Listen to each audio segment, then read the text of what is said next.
So we're recording from here out, just so you know. I'm live on Facebook on my own phone. Oh, great. We're going live onto YouTube, which will make us go live on the page that Ethan set as well. So there we are. Try to make you as full screen as I can. All right, we're going to be talking about the viral angel today. Viruses, viruses, viruses. All right. This is SCOOL, and the reason why it's called SCOOL is because I'm trying to cool things out. And the viral angel is what we call a hot angel, or a poopo angel. An angel that likes it hot, hot, hot.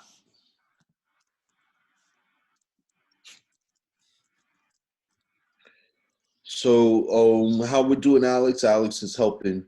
We're good. Yeah, we're live. Broadcasting this on Zoom. If you go to the Grace Exhibition Space website, you can log on to Zoom there, and you could ask questions. You know, basically get some feedback and comments directly on the video screen. Is that right, Alex? Yeah. We can monitor the. Should we monitor like your Facebook stream, maybe? Since I'm not sure how it works. Whatever makes sense. Okay, cool. Yeah, let's let me pull up yours, and then if people want to ask questions on there, they can. Also, we are live here on Zoom, so if you want to join the class directly, that information is on the Gray Space page. It's on the no, it's not on the event page because you can't post on the event page. It's on the Gray Space page, and it's on my page. And Sol, if you want to post it like as a comment to your live stream, could be there. But no worries if cool. not. So you guys here, you could get involved with Zoom or just enjoy here on Facebook. Hey, how's it going, Lisa K? That's family of mine. Mm-hmm. My auntie. We're gonna be talking about the viral angel. The viral angel is Babalu Aye. Babalu Aye literally means the father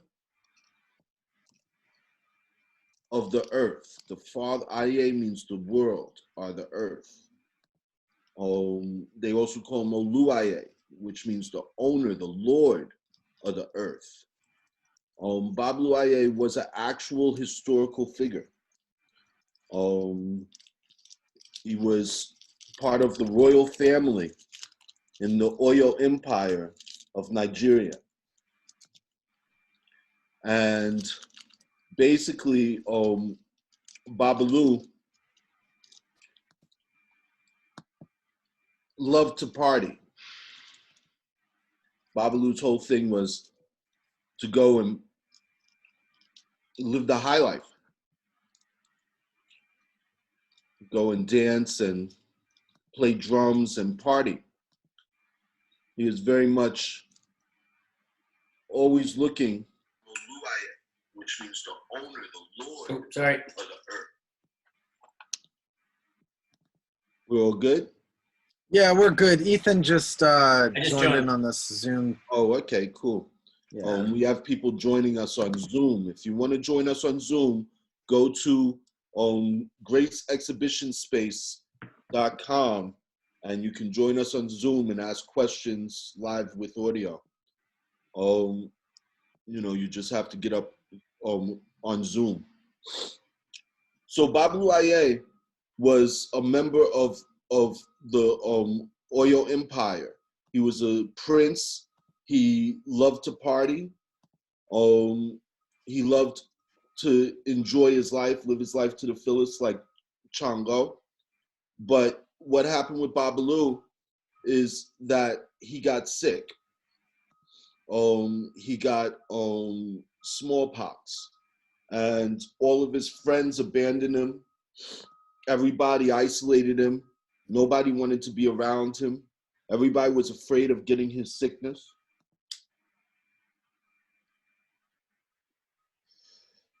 And he got so upset. He got so angry about the fact that the people he cared about and had fun with were rejecting him now that he was sick, that he wished his sickness upon all of them. So his sickness became contagious. And it became his initiation. If people went through what he went through, then and survived, then they would be part of his family. It was too high a cost, though. In the end, as antisocial as Babalu had become, as against society as he had become, he decided to make it easier for those to go through it. And I mean, there's a lot of different ways to phrase the pataki, but basically, he recognized that people who had cowpox before they had smallpox had a much would most likely not even get sick from smallpox because the cowpox was enough of initiation. So in West Africa, they used to do a Babalu Aye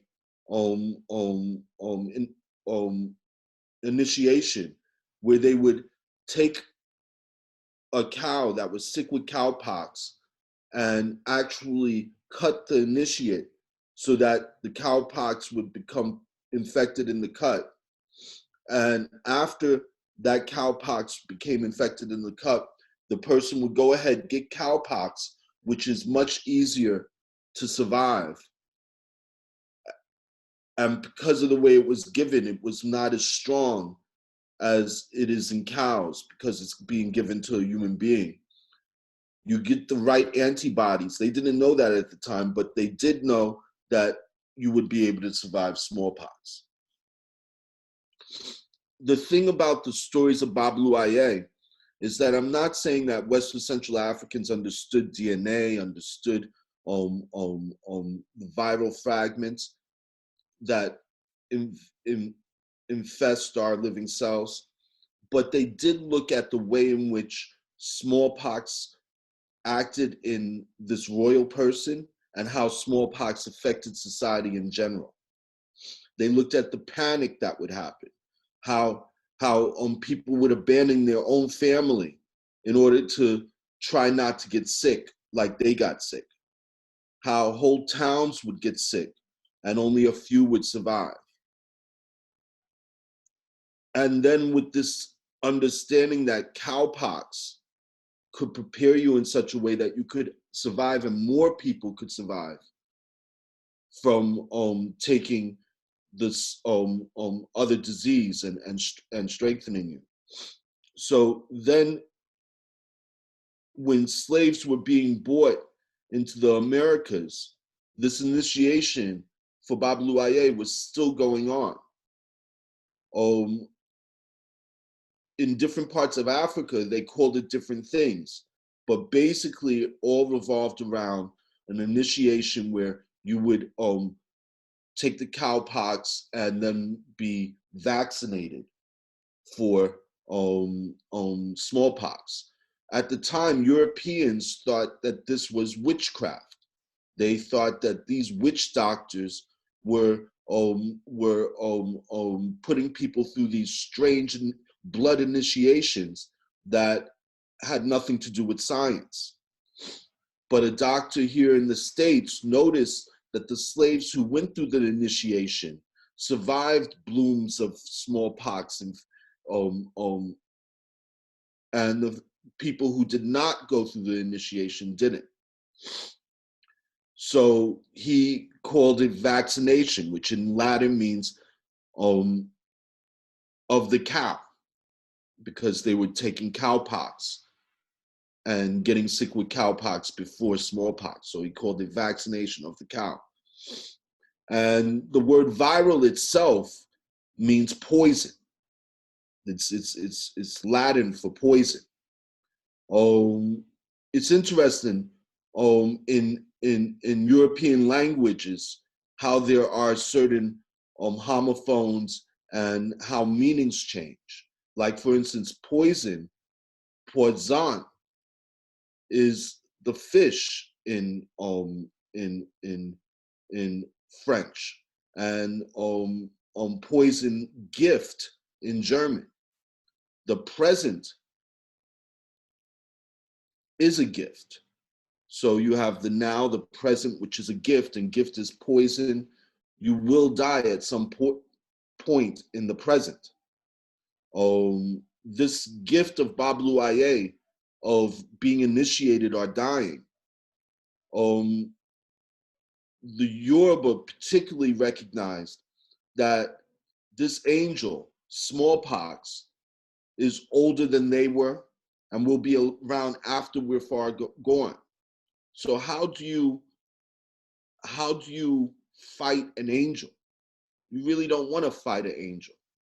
The Yoruba developed a tradition of celebrating Bablu Aye instead of fighting Bablu Aye. They developed a tradition where when you got the virus, when you got the sickness, when Bablu Aye gave his signature corns on your skin, which is what smallpox does and herpes does and so many viral diseases, AIDS, will give you pustules on your skin that the Yoruba called seeds, or grain. And the Yoruba felt that this was because it represented the greed of people to rape the earth in order to make grains to eat. They felt that farming was a type of raping of the earth, and it heated the earth, that you were ripping into the earth in order to get grains to feed your face. And now those grains are basically growing out of your skin. Just like you ripped up the earth is now ripping you up. So even though Bablu Aye is named after this royal figure and his story of how he came to understand vaccination and spread the use of vaccination, it's really talking about the earth itself. And in this case, the Father Earth, the earth that goes to war with you for how you raped the Mother Earth. You know what I'm saying? So in today's age, where now we're ripping into the earth to get oil, to get gasoline, to get riches again, so that it can power our ability to mine the earth and to farm the earth. From a Yoruba perspective, of course, the earth responds by becoming hot. The most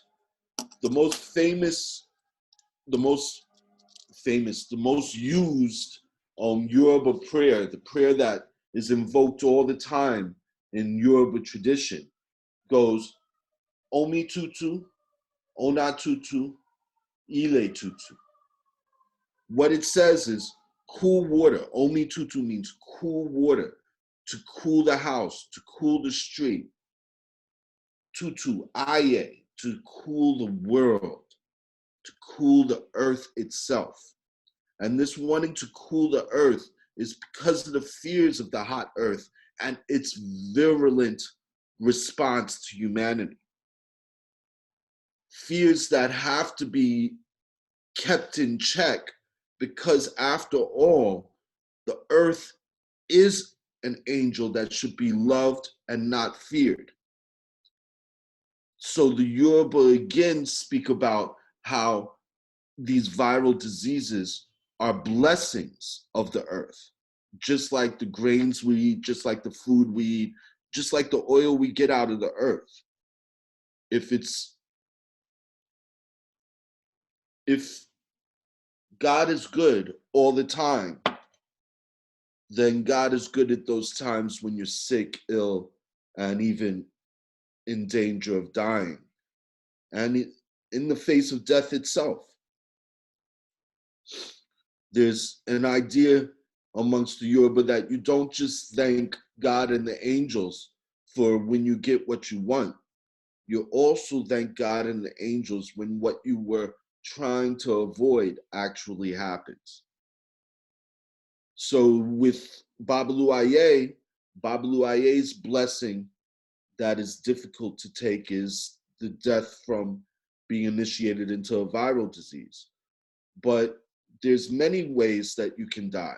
Ogun is force. Any type of force that's used against you is no longer that person. It's Ogun, it's an angel. That's how fundamental these angels are.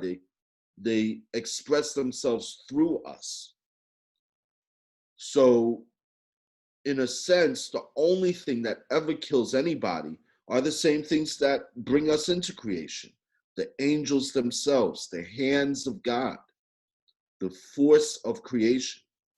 And you should be just as thankful to Obatala for sculpting you and basically bringing you to life with the help of all the other angels, as you should be if Obatala forms you perfectly. Sometimes Obatala may form you with 6 fingers, or may form you with mental development issues, or may form you with a split lip, you know? All of these are considered to be blessings from Obatala. Again, each angel has their way of blessing you with life, and also their way of blessing you with sickness or death. Babaluaye's mother is Nana Baruku, which means the ill Nana, for those who know hip hop. The ill Nana is the sick mother, the mother that didn't have children because she was ill, but now all of that creative spirit, all of that creative energy can be used on society, sometimes negatively, sometimes positively. It depends on the Nana. And Nana Baruku, the way in which she kills is by poison.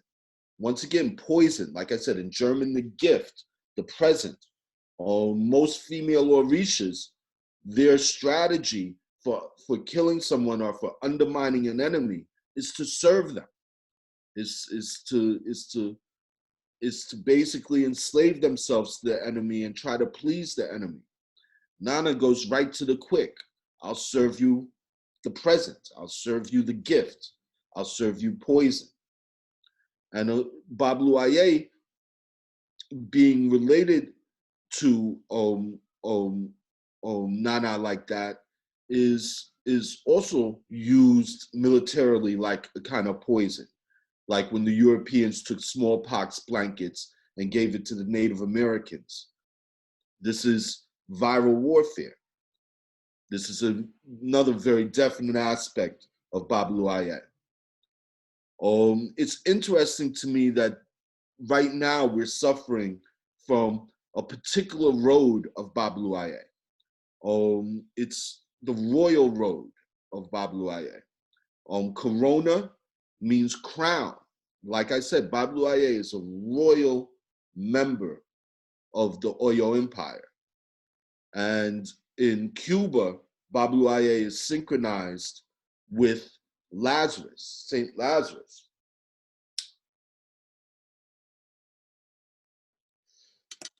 The reason why was because the picture of Lazarus was a picture of a man with purple, a purple blanket. Purple represents royalty. And then he was covered in sores, representing Babaluaye. And there were dogs licking at the sores.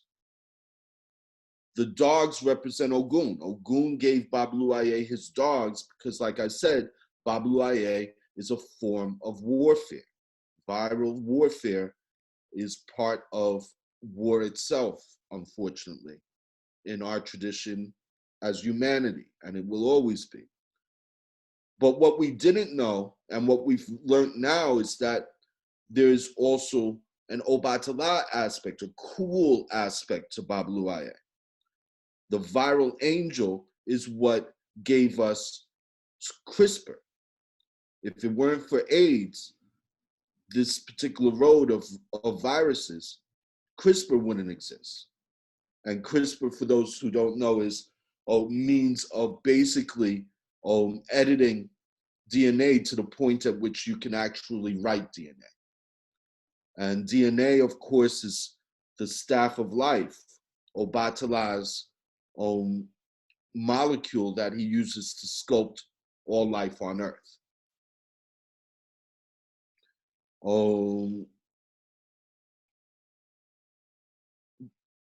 Babalu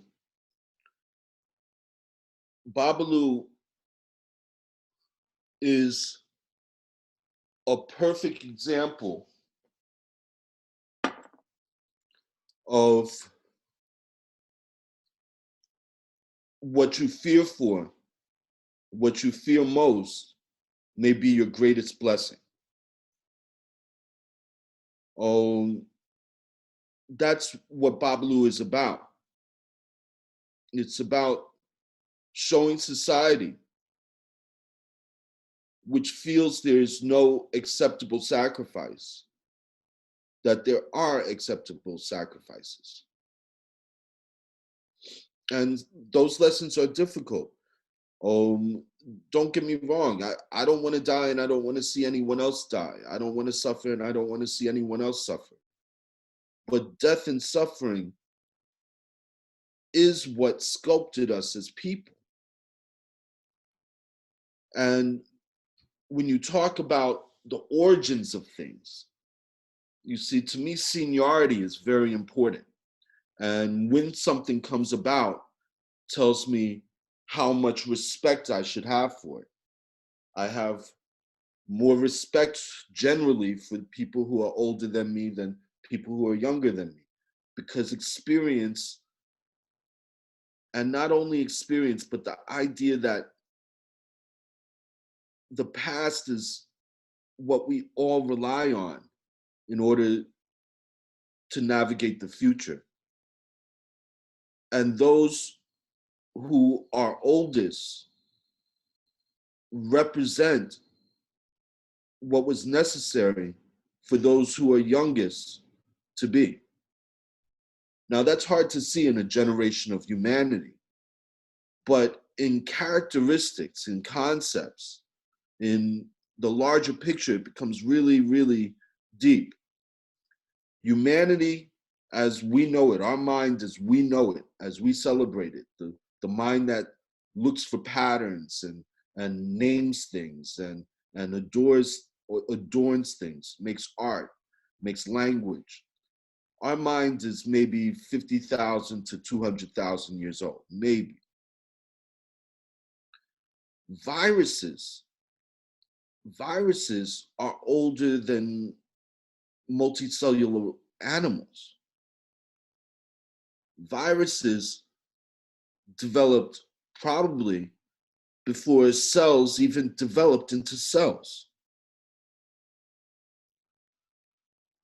Viruses represent the oldest expression of humanity, the oldest expression of life itself. The point I'm making is this: if you understand what a virus is, the coronavirus is royalty. It has a crown. It is very much like Christ's crown, you know? It's royalty. Why is it royalty? Because what does a virus do? A virus does what royalty does. A virus identifies with a cell so much that that cell lets in this foreigner, lets in this outsider, lets in this other expression of life. And it goes in and it does the most vital thing. It changes the most vital thing that all life has. It changes that life from replicating itself to replicating it. The immense desire of DNA, RNA to replicate itself. I mean, all you got to do is look around us. Everything around us is basically sculpted by the desire of these chemical bonds to replicate themselves. And regardless of how weak and fragile their structure of relationships are to each other, to repeat that structure and relationships on and on and on, and find every single way possible of protecting that replication and adding that information so that the next replication will make sure to be able to survive the hardships the last replication had difficulty with. It takes work to replicate.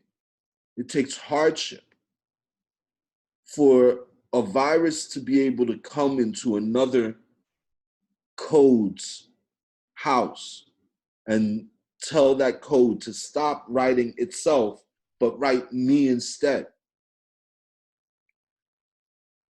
It's a type of sexual rape, in a sense. The virus has seduced the cell into reproducing it instead of itself. It's a type of royalty. One family has made another family work hard to create the food, while that family sits back and enjoys growth.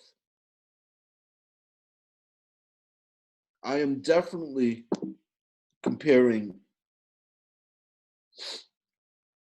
royalty, the kings and queens, the slave masters, to the virus, because the virus doesn't do the work of replicating, but forces others to replicate itself.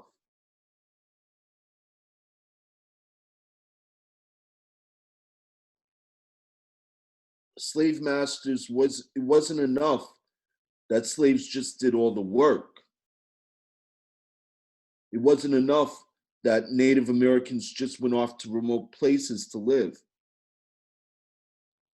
We also had to replicate European culture. You know, Native Americans had to go to European schools. African Americans had to go to European churches.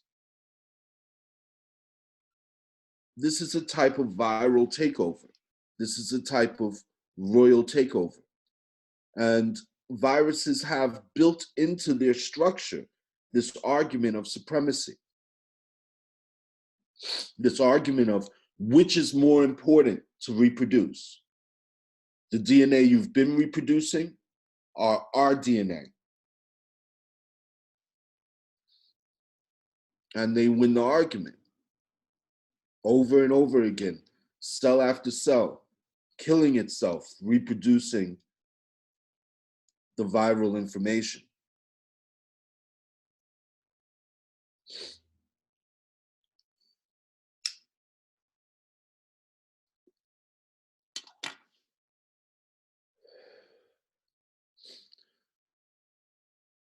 Bablu Aye is as lonely and scared and wants to exist into the future as far as much as possible, just like we do. Viruses are very much a microcosm of our own experiences. And I feel that when you look at chemistry more closely, you'll see a lot of molecules that we've inherited the characteristics of. It's not just DNA, it's not just viruses. We have characteristics of adrenaline, testosterone, oxytocin. What's interesting to me about all of these different characteristics is that they synchronize with the Orisha, just like the Catholic saints synchronized with the Orisha. When you look at adrenaline, that is definitely a Legba. When you look at testosterone, that's definitely Ogun. When you look at estrogen, oxytocin, that's definitely Yemoja. These molecules have an effect on us that expresses the characteristic signatures of the Orisha. The signatures that the Yoruba were looking at and giving names to in West Africa are the same signatures that European doctors are looking at today at a molecular level and giving names to based on European history. What's interesting to me is the West African Orisha so clearly defined and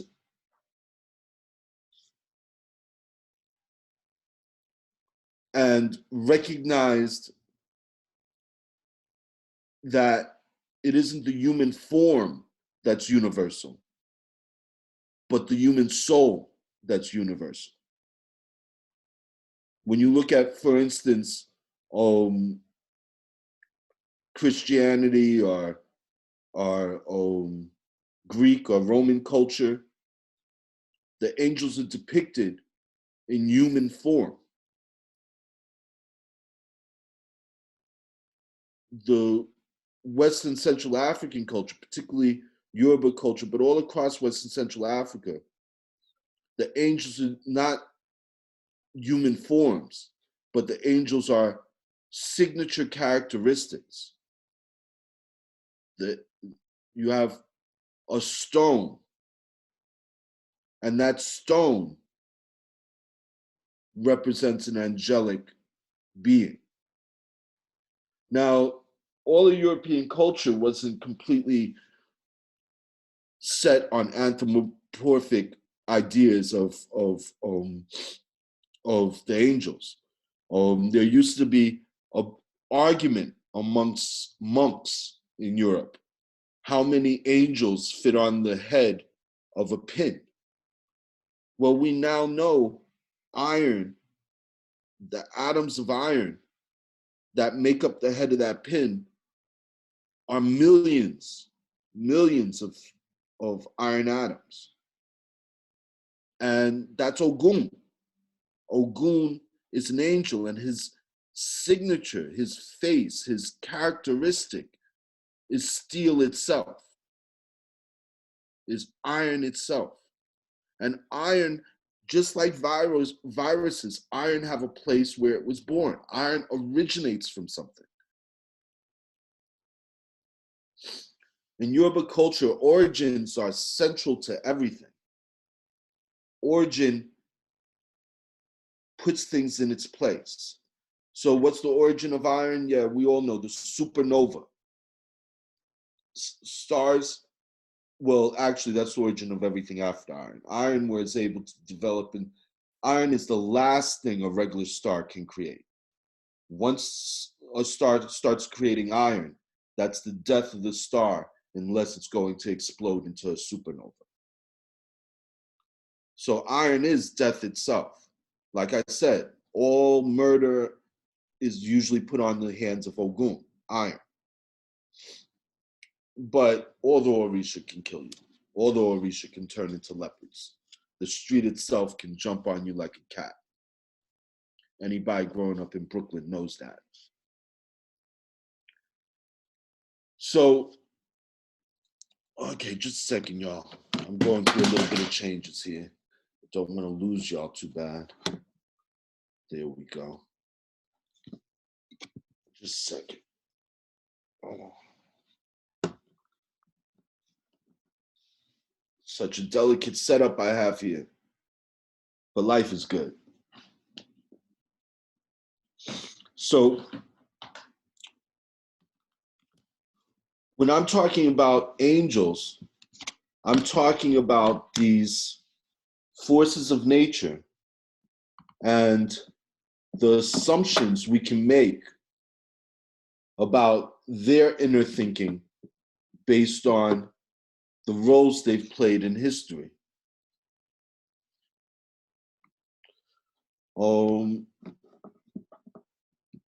Sorry, I'm futzing around here with the setup and it's not going well. All right, that's a little bit more reasonable. That'll work. So I'm not saying that I can read the mind of Iron. I don't know what Iron has to say. I mean, I experience the angels very, very deeply, but just like I experience all of you very deeply, I don't know what you're thinking. I don't know what your history is. And, you know, I don't know very much about you other than what you communicate to me. And from my perspective, the angels are always communicating to us. The angels are always trying to get us to acknowledge their presence. And how do they do that?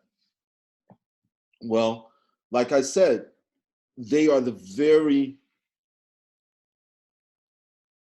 storms of emotion and sensitivity that we have. You know, when I get upset, I'm calling Ogun, and Ogun is calling me. And what happens when I get upset? My heart starts to race. That's Ogun pumping iron, because the hemoglobin in my blood has iron atoms in it. Very little iron in the human body, but our blood is full of iron. Our heart is full of iron. You know what I'm saying? So our heart is crowned by iron, and we call on Ogun all the time. And why do we call on Ogun? Usually we call on Ogun because we feel we are right. And that feeling of righteousness has very much to do with Yemoja, the owner of rules and regulations, the ocean. She's oxytocin, she's estrogen, she's the salt water, the reason why our blood is salty, the reason why our sweat is salty, the reason why we're mostly water, because it is the living, thinking water that makes everything we experience possible.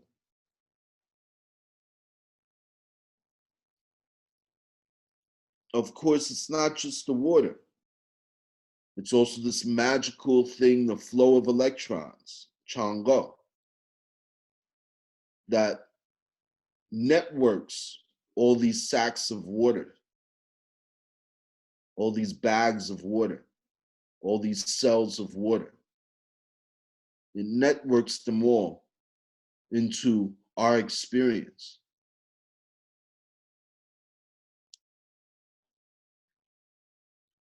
So here we are, every moment we experience being directly sculpted, being directly created, being directly made by these forces, by these substances, by these ideas, by these characteristics, by these minds that are far older than us and have origins that go back 4 billion years, like Bablu Aye, the beginning of life, and some go back tens of billions of years, well, 10 billion years, you know, back to the early formation of the universe.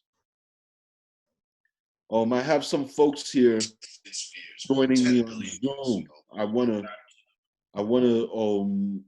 wanna leave it open to y'all. If y'all have any questions, any comments, feel free to interrupt.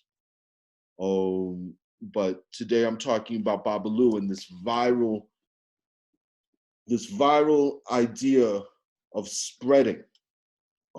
That's another issue with Babalu. I already talked about how this is the royal coronavirus. It's crowned.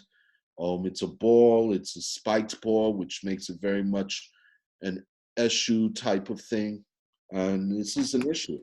We have to gather around as a people to understand how we should change our day-to-day to try to curb the spread of this virus.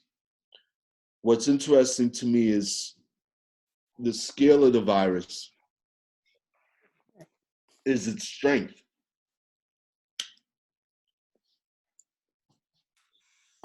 Because we can't see it, all we see are the symptoms of it.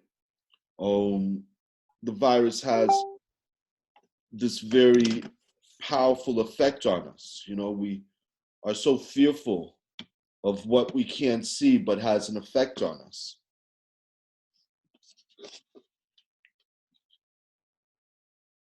And also the virus points out that at a certain scale, we spread things everywhere.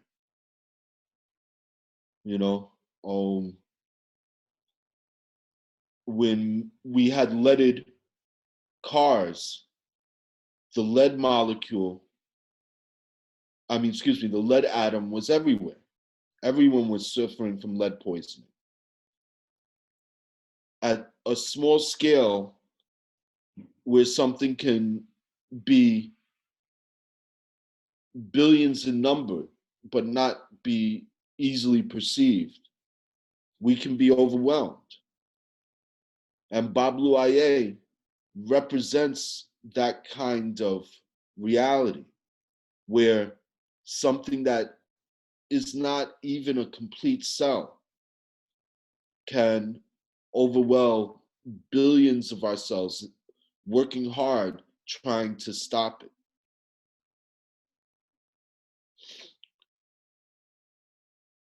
Through replication, but also it can happen through dispersal.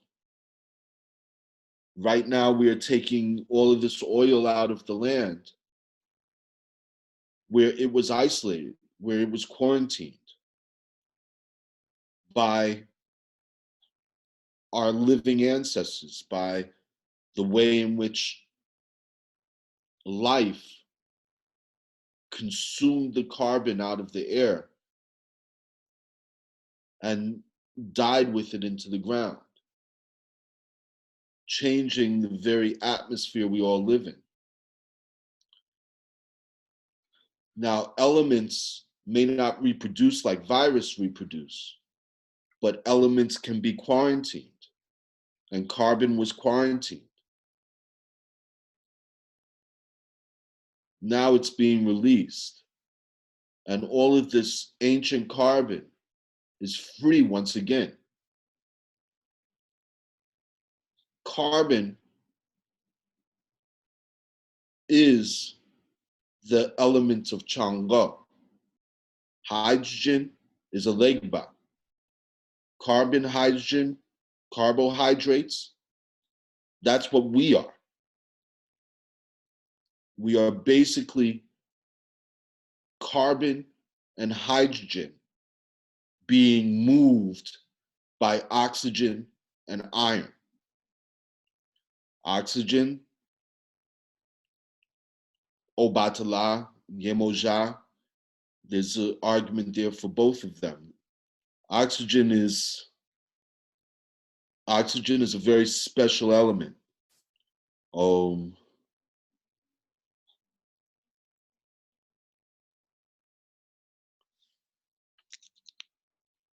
spiritual chemistry is really what I'm pointing at here. I feel that the elements all have spirit. And when I say spirit, I mean a spiritual identity, characteristics, signature responses, signature needs, signature repulsions. And that's what the elements have. Hydrogen has a signature of needing, of wanting, of desiring. That signature need is expressed in the fact that all the other elements exist because hydrogen needed to boil itself up into these huge gravitational furnaces. The sexuality, the original sexuality of matter itself, where hydrogen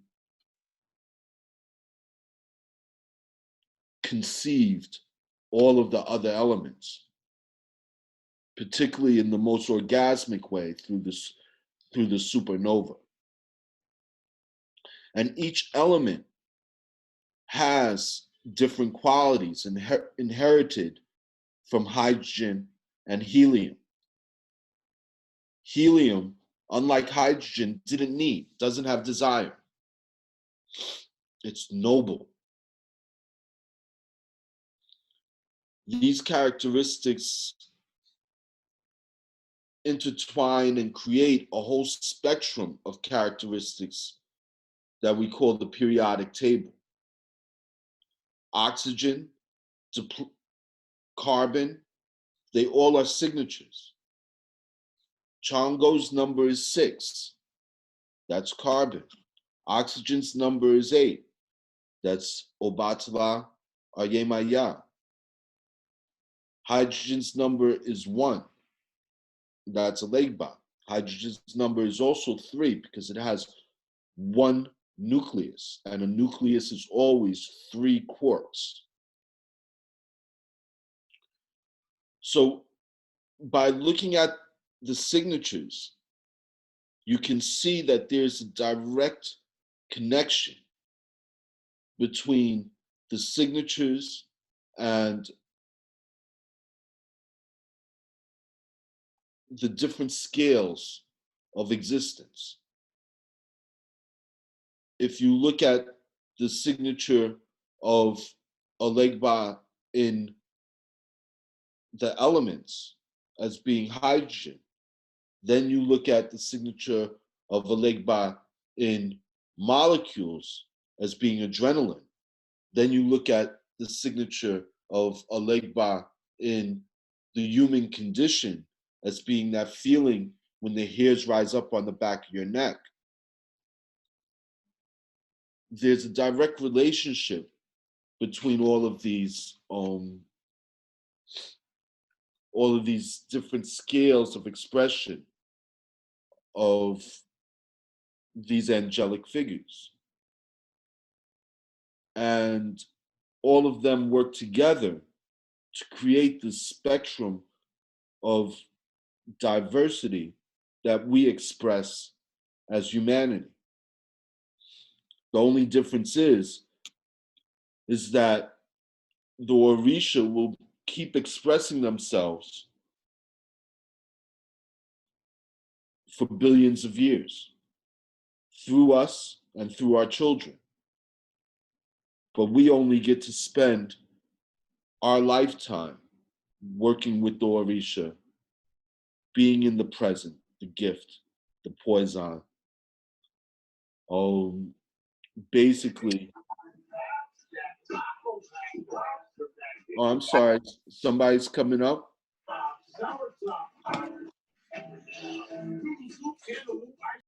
I'm on Zoom here and I'm trying to figure out what's going on. I think I'm in a... You should be okay. The new person that joined just, can you just, I'm gonna mute them. And just so you know, whoever just joined, you're muted.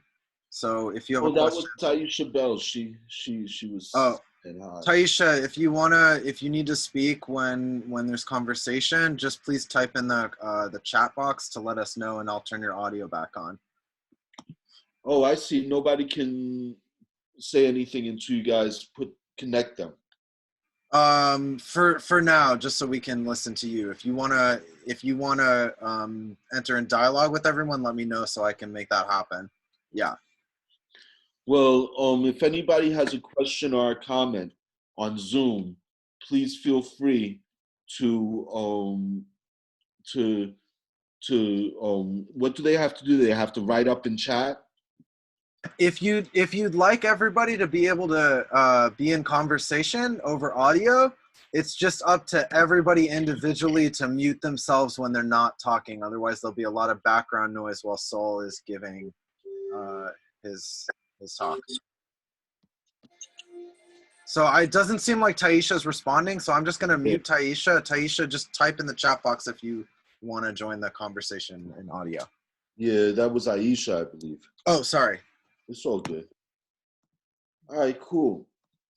So we're all locked in, all in the same boat, all caught by Babaluaye.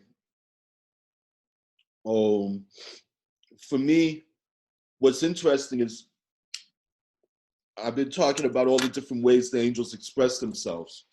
What's interesting is how Orisha expresses themselves in African American culture. You know, in Cuba, there was a lot of African retentions because Cuba is a Catholic country, and Catholic countries dealt with their African enslaved very differently than Protestant countries. Protestant countries made sure that Africans gave up their culture, gave up their language, gave up everything. They were completely against the idea of anything African remaining in the slave. They felt that all African Americans had to be completely European in order to be saved and in order to have a soul. They felt we were soulless, so they were trying to give us soul by making us completely European. Whereas Catholics felt that the symbolism of the christening was enough to make someone Christian and give them a soul. So in Catholic countries, oftentimes Africans were allowed to have their own communities with their own languages to make someone Christian and everything. Sheila, can you mute that? So basically, in Cuba, in Brazil, in Catholic-speaking slave-owning countries, Africans still spoke African language. In both Cuba and Brazil, Yoruba is still spoken to this day, straight from slavery. So in Cuba,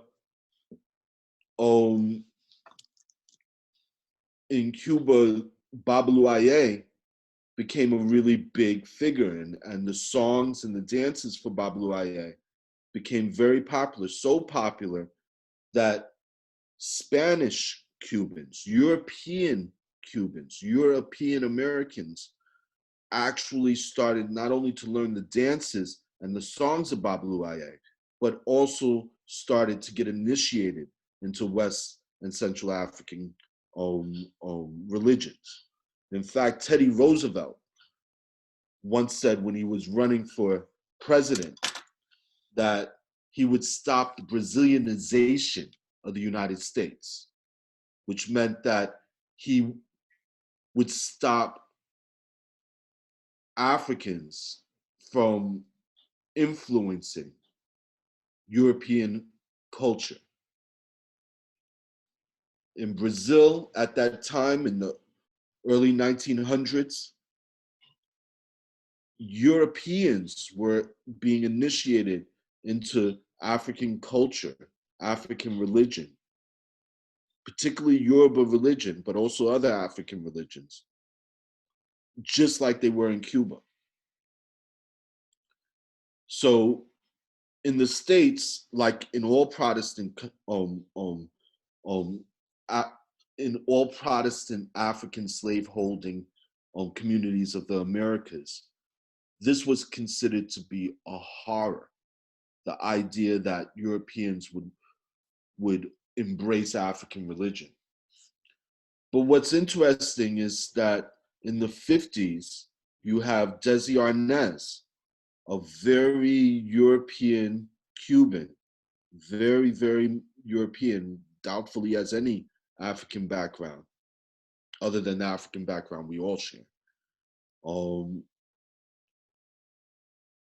And he comes out with I Love Lucy on national TV singing Babaloo, Babaloo, aye, Babaloo.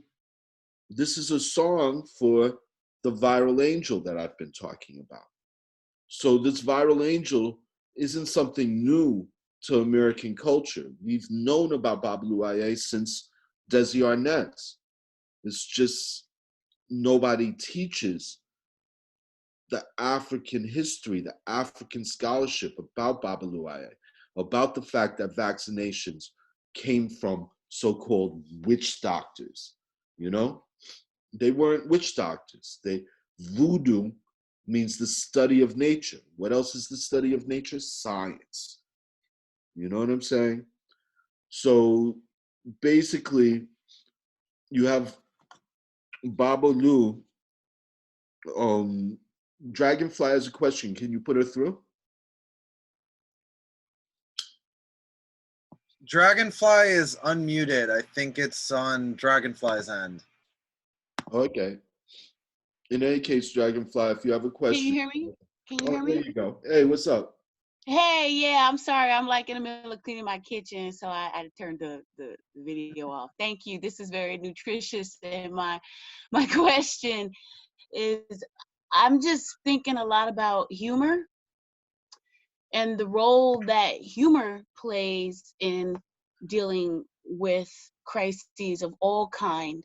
And as a culture warrior, I'm definitely working to supplement my rage and anger into love and light and laughter and levity. So I'm just curious, what role does humor play?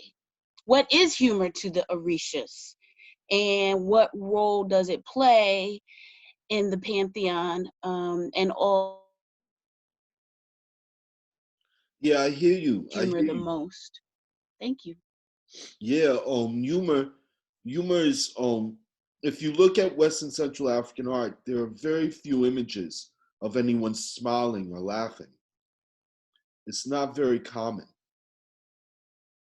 And if you look at African American culture, early photos of African Americans, you know, my great grandma always tried to avoid smiling in a picture.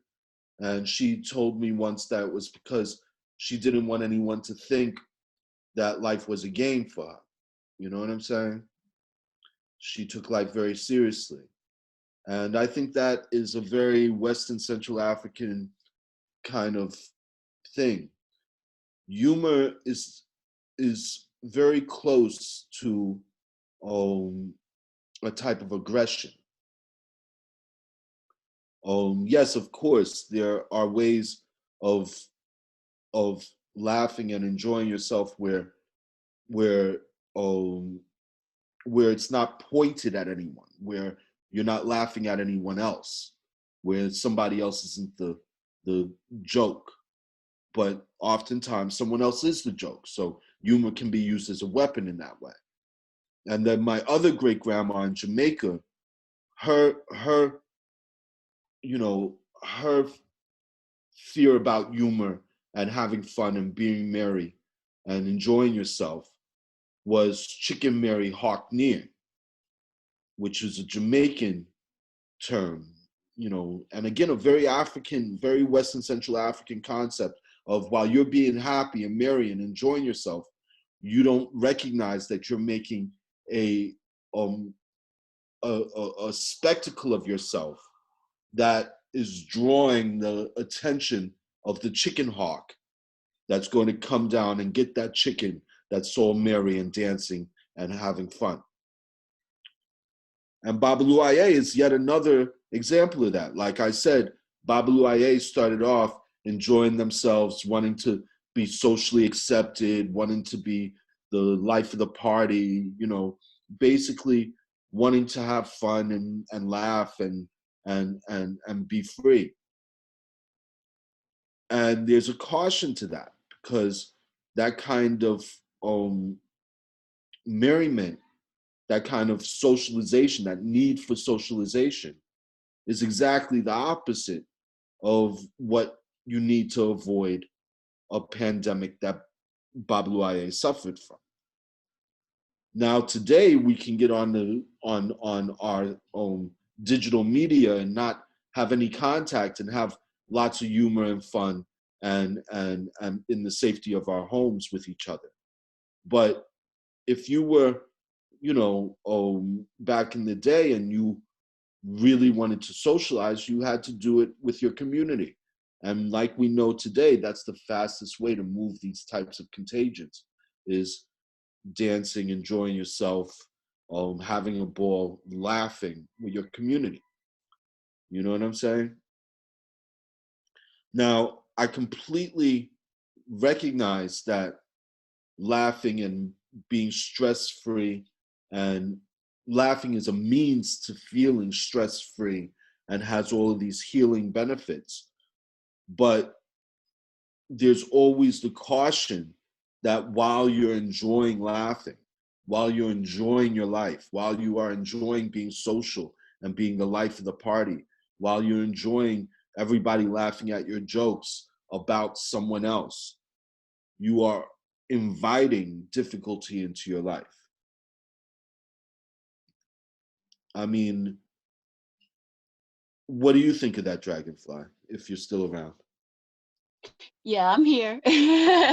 I was thinking about that contradiction in our culture, and in fact, Wanda Sykes, I watched her stand up recently, and she talked about this, even in our language, how we say, "You think I'm playing? You think this is a joke? You think this is a game? Serious as a heart attack." You know? Yeah, but also at the same time, she herself is a comedian. And the fact that we so often have to, we do make jokes about some of the worst circumstances that we have to deal with. We're also notorious for saying, "I gotta laugh to keep from crying." That's which is absolutely how, true. yeah. Like I'm saying, that laughter is a type of anger. That's where laughter comes from. You know, when you look at animals, anyone that bares their teeth is moving towards Ogun. Laughter is Oshun's side of things. Ogun attacks the enemy with a growl, with a snarl. Oshun attacks the enemy with a smile and a laugh. You get what I'm saying? They're both martial attitudes. Yes. So the comedian like Richard Pryor attacks European supremacy, attacks racism with humor, with a smile on his face. Richard Pryor was such a child of Oshun. You know what I'm saying? Mm-hmm.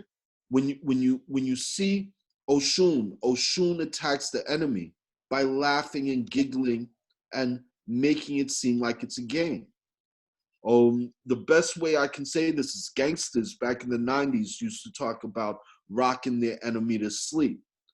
You know, they hang out with their enemy and laugh and joke and everything's all good and until the enemy is so laid back, so at ease about the situation that they could do what they had to do to him, you know? Right. And that's how Oshun works as well. You know, my dojo, shout out to Dino Blanche, where I study jujitsu, is called Laughing River. And that's Oshun. Oshun is the laughing, gurgling river that calls you to the shore, that gives you fresh water, that makes you so intoxicated with her that you go out into the river and then the current takes you away. You know what I'm saying? Mm-hmm. Yeah, to me, humor is a very serious, very militant expression. And yes, in the darkest of times, it's great to have humor because it fights the darkness, because it is a weapon. You know what I'm saying? So would you say that there's a distinction between humor as a weapon and humor as joy, an expression of joy? Well, um, from my perspective, humor, we we don't find the things that bring us joy funny. In Mm, fact, what we find funny is the things that take away other people's joy. What we find funny is the person has a mole on their face. Or what we find funny is the way somebody walks because they have a disability. Or what we find funny is the way somebody slaps somebody else. You know what I'm saying? Oh, the things that bring us joy, I associate more with pride than humor. You get what I'm saying? mm-hmm. Um, do you agree with me, or you feel that I'm not talking about the full spectrum of humor as you know it?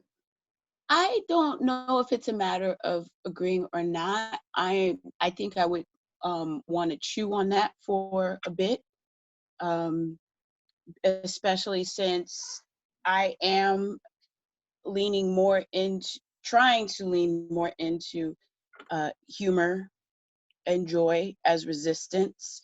And full disclosure, last night I did a 2-hour Facebook Live where I purposely got drunk and played my tambourines and sang old TV theme songs karaoke, just basically bugging out, being unabashedly awkward, silly goofball to whoever the hell decided to join me. Um, there's a part of me when I watch it, I'm laughing and I'm cringing at the same time because of the vulnerability that came from putting myself out there. But I would have done it if I was alone anyway. And so then it was a matter of like, what purpose does this serve? This act of being a clown, a joker, a jester, a trickster, and again wondering how it fits in to the Yoruba pantheon of that whole expression of the whole range of humanity and how it relates to us versus the European idea of what is humor and the role and purpose Well, it serves. basically, humor, I was just talking about it from an Oshun perspective, Mm-hmm. but the most basic expression of humor is, of course, a legba, Eshu. And a legba is the clown. You know what I'm saying? And Mm. he's both the Irish white clown, like McDonald's, and he's also the black clown, like Sambo. Mm. You get what I'm saying? You know, I mean, Yeah. it's the same character. Um, why is the white clown's nose red? Because that's what happens to white people when they get drunk and are alcoholics. Why is he wearing misfitting shoes? Because he's a bum and he has to wear whatever shoes he gets. You know. Why is the Sambo's hat on the side? Because he's drunk and he doesn't have his hat on straight. Why is his Mm. pants don't fit? Because he's homeless and he's living on the street. Oshun does not like that bum, but she'll laugh at him Society does not like the Sambo, but they'll laugh at it. They don't like Ronald McDonald, but they'll laugh at it. You know what I'm saying? And part of your fear is being taken like a legbot. Society looking at you do your thing and dismissing you as a joke in and of yourself because they're nothing like you. Whereas you really went online hoping to bring the legbot out of them so that they would want to come out on the street corner and have a drink with you. You know what I'm saying? Which is exactly a legbot's strategy. You know, so a legbot is looking for the point at which you stop laughing at me and start laughing with me. A legbot is looking at that point at which you stop seeing me as something to mimic and dismiss, and you start to see me as an inspiration. The legbot is looking to change from being the Sambo to being the blues man making a joke about sex. Oh, baby, squeeze my lemon. You know what I'm saying? So here you have laughter, humor, but being used in two different ways. You know what I'm saying? You have someone like Richard Pryor serving up jokes that's meant to change society by making people laugh at racism and respect him. You know what I'm saying? Then you have somebody like Step and Fetch It that recognizes, hey, these people are laughing at me, but at least I'm able to be visible to society. At least I'm able to show my resistance to society, even though society is laughing at me and marginalizing. Right. It cuts both ways. That's what I'm trying to say, is that it's different Orisha at play. Oshun comes at it. Oshun is using laughter to dismiss. Oshun is using laughter to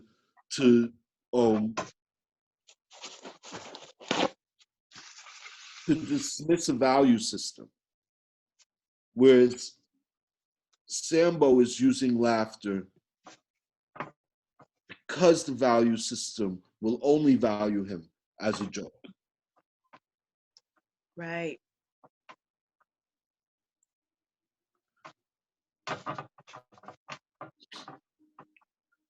But I mean, it gets complicated. Although Orisha kind of are on a spectrum, and you can move very easily from a Legba to Ogun to Chango to Yemoja, and in any combination thereof. They all relate to each other in intimate ways, just like all the parts of our body relate to each other in intimate ways. Basically, all of life is a reflection of the dances between these orishas, where they bind, where they resist each other, the way they express themselves, and most of all, the basic similarity between them all, because they're all aspects, all facets, all angles on the original singular being that we all truly are. Olodumare, good God Almighty. You know what I'm saying?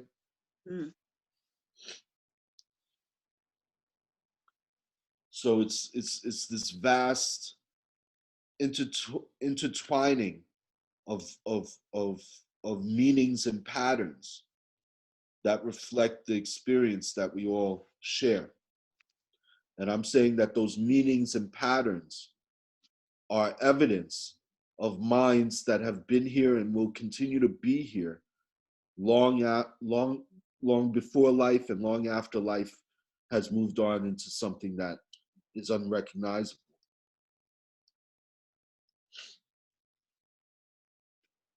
Thank you. Yeah, my pleasure. If anybody else has any comments, questions, please feel free to chat, ask about it, you know. I'm very open. But getting back to Babalu, hey, Dragonfly, you still there? In any case, getting back to Babalu, I was talking about how um, how in Cuban and in Catholic countries, a lot of Yoruba culture, a lot of West and Central African traditional culture survived. But here in the States, African Americans were, for the most part, forced to speak English. And it was against the law for us to use any traditional African language.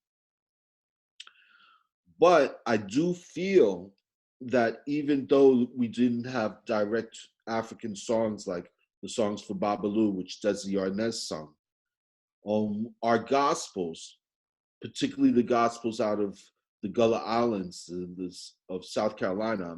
I'm Geechee. My great grandma was from South Carolina. God bless her soul. These songs very often represent the ideas, the concepts of the Orisha.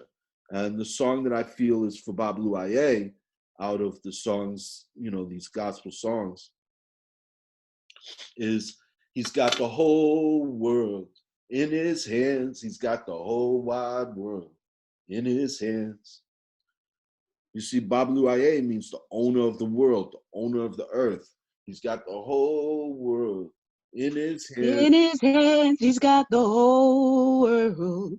In his hands, he's got the whole world.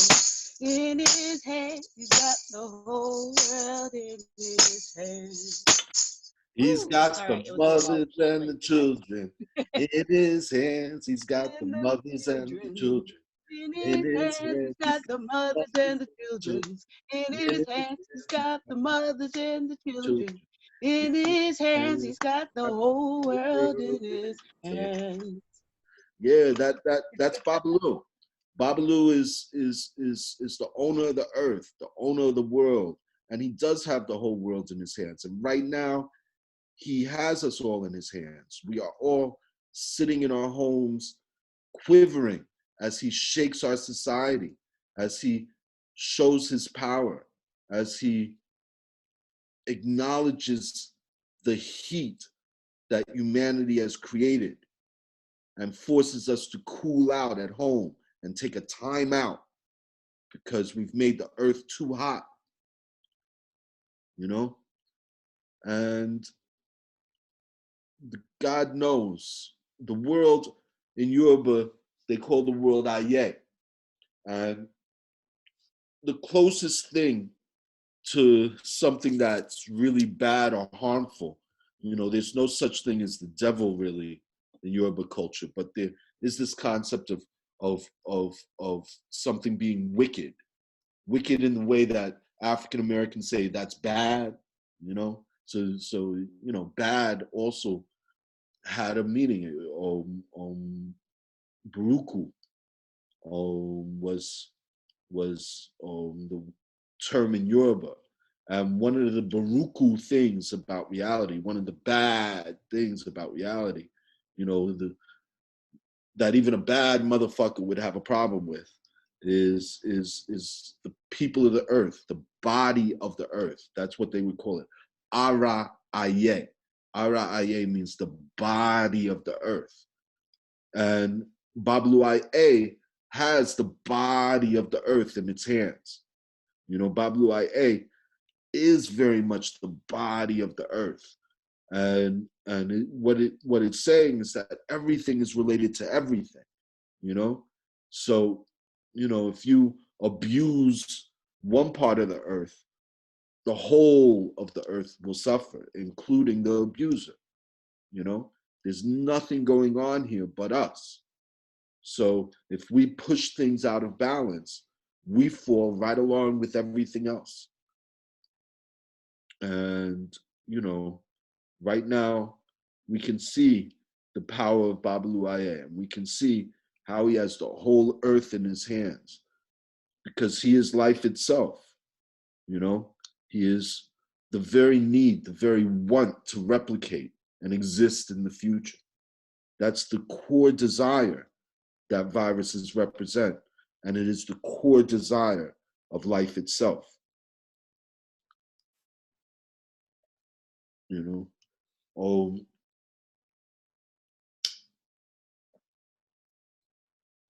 so when we hear this song, he's got the whole world in his hands. I don't mean to say that it's all negative, because the fact of the matter is that viruses do have the whole world in their hands, because viruses are the means by which we're going to be able to heal and sculpt life. It's inevitable that we're going to create recombinant viruses that will enter the cells of our body and change our genetic code, whether it be to heal each other, or whether it be to harm each other, or whether it be to sculpt one another differently, or whether it be to sculpt some other species or some other animal differently. We're going to use this tool, inevitably. And this tool, like a gun, is an angel. Just because it originated with us does not separate it from the angel that goes back to what created viruses. Just because we've put gunpowder and pressure and all, that's still Chango and Ogun that's killing you just as much as it would be Chango and Ogun killing you if a person was stabbing. You know what I'm saying? No matter how advanced our technology goes, our technology only extends the power and the expression of the Orisha. Our technology is only an extension of the angels that came here before us and will be here after us. After all, there's nothing else for us to make our technology out of, and there is nothing else to learn from and be able to produce novel ideas, but the ideas that were here before we were even considered to be human. You know what I'm saying? So basically, the most powerful angel in a way, and all of the angels are really an argument as to supremacy, an argument as to who is more powerful, who does more. I myself, you know, I can't help but see these arguments. You know, I'm fully turned into my inner mind, and my inner mind just goes from angel to angel, having conversations, and all the angels, they all want to know who was the oldest, what's my origin. All the angels all want to state how I went from here and I'm this now and I'm going to be this in the future. And all of them want to make their argument as to why they're the most valued to me and why, you know what I'm saying? It's everybody's in this competition. But the interesting thing is that I have a hard time seeing any competition because there's only one thing going on here, and we're all perfectly that thing. So I don't care whether you were born 10 billion years ago or you were born yesterday. If you're born, you are the 14 billion year universe, the expression of the Big Bang, the singularity itself. You can't exist in time and space without being one with the whole. But nonetheless, these aggressive arguments go on, and you can see them in the Orisha themselves. You know, Babalu Aye describes that argument on a molecular level. You know, Jesus Christ came with a certain philosophy. It was a concept. It was a human concept. He had a certain look at reality, and that look he wanted to share with people. And by sharing it, he knew it was going to spread across people, spread across the land, just like a virus knows it can spread.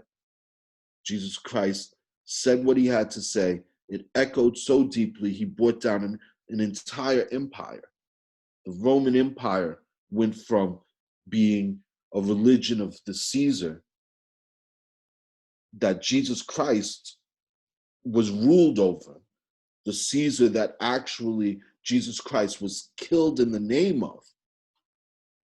And yet the power of Jesus Christ's living word was so powerful. The viral word, the living word of Christ was so powerful. It changed this Caesar's empire into the Catholic empire, into the Christian empire, into Jesus's empire. Of course, their interpretation of the word and the way they used the word, not so sure about that, but nonetheless, they felt the need to let go of their God, their chief angel, their reason for authority, because the viral word of Christ had become more authentic, had demanded more power, had demanded, basically they had to change their currency. And just like money, viruses get passed around, concepts get passed around. The whole reason why I'm doing SCOOL is to pass around some of the concepts that have existed, but somehow went out of circulation. So just like you get novel viruses that probably aren't so novel, probably are just getting released because the earth is warming up and these things are remembering old tricks before we were able to document them with science, but that's a whole nother story. But yeah, Babalu's argument is an argument as to why Babalu, the characteristics of the virus, are the central characteristics of not only life, but time and space itself. And Oshun makes the same arguments. So does Eshu, Elegua, hydrogen. All of the angels make an argument as to why they are the singularity. In fact, all the angels make an argument in such a way that I can tell what angels are ruling what people. And that's what the Haitians used to do, the Vodun priests. They, in Haiti, they would talk about what's your met de tete, what's the master of your head. By the types of arguments I hear, I know which angel is the force behind that argument. For instance, Christ's argument was the argument of a legba, of the crossroads, of Eshu. Christ was the homeless man that became the Lord of Lords. That is the characteristics of a legba. You know what I'm saying? Whereas Caesar is a Chongo, the flow of electricity. It's brash, it's brazen. It flows all through society.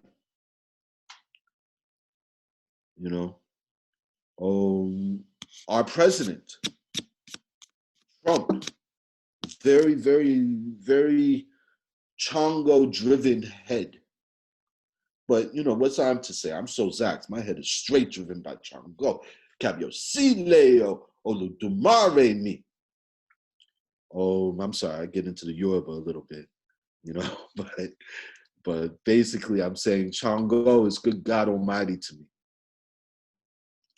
And Chongo is royalty, born royalty, not like a Legba.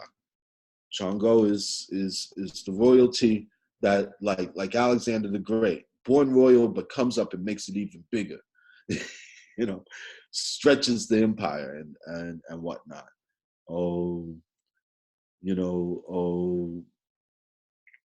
And it is the flow of electrons. And Babalu Aye is Chongo's brother.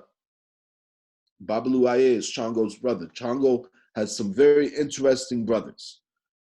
One of his brothers is Babalu Aye, and we've spoken a lot about that. Another brother is Dada, which is probably more what I'm about than Chongo, but most people don't know Dada, so you go into Chongo.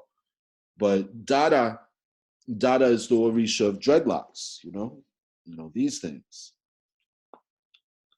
Don Dada. And I wear dreadlocks because I was born with a full head of hair. My mama in the tradition of the South never cut my hair. She just corn rolled it or rolled it up and let it grow out. And that's what you would do with a child of Dada, a child that was born with thick hair on their head. You would never cut it, and you'd let it grow out. And if it was a Chongo child, you'd corn roll it like my mama did, or a child of Dada, you dreadlock it. So I came up treated like a Chongo with my head in cornrows. The cornrows, of course, representing the flow of the mind, the creativity of the mind, the flow of electrons, the zigzag of hip hop. But Chongo was also the fourth Alephine of the Oyo Empire, some 300-400 years before hip hop. So these are old traditions that express themselves in our culture perpetually, generation after generation, for centuries, to the point where the stuff I grew up with as an African American, I can see very clearly in the traditions of 14th century, 15th century West African culture, the symbols and traditions and fashion and general outlook stayed the same, even through the horrors of slavery and the African diaspora. So Dada was the oldest brother. Chongo was the younger brother. Dada was supposed to become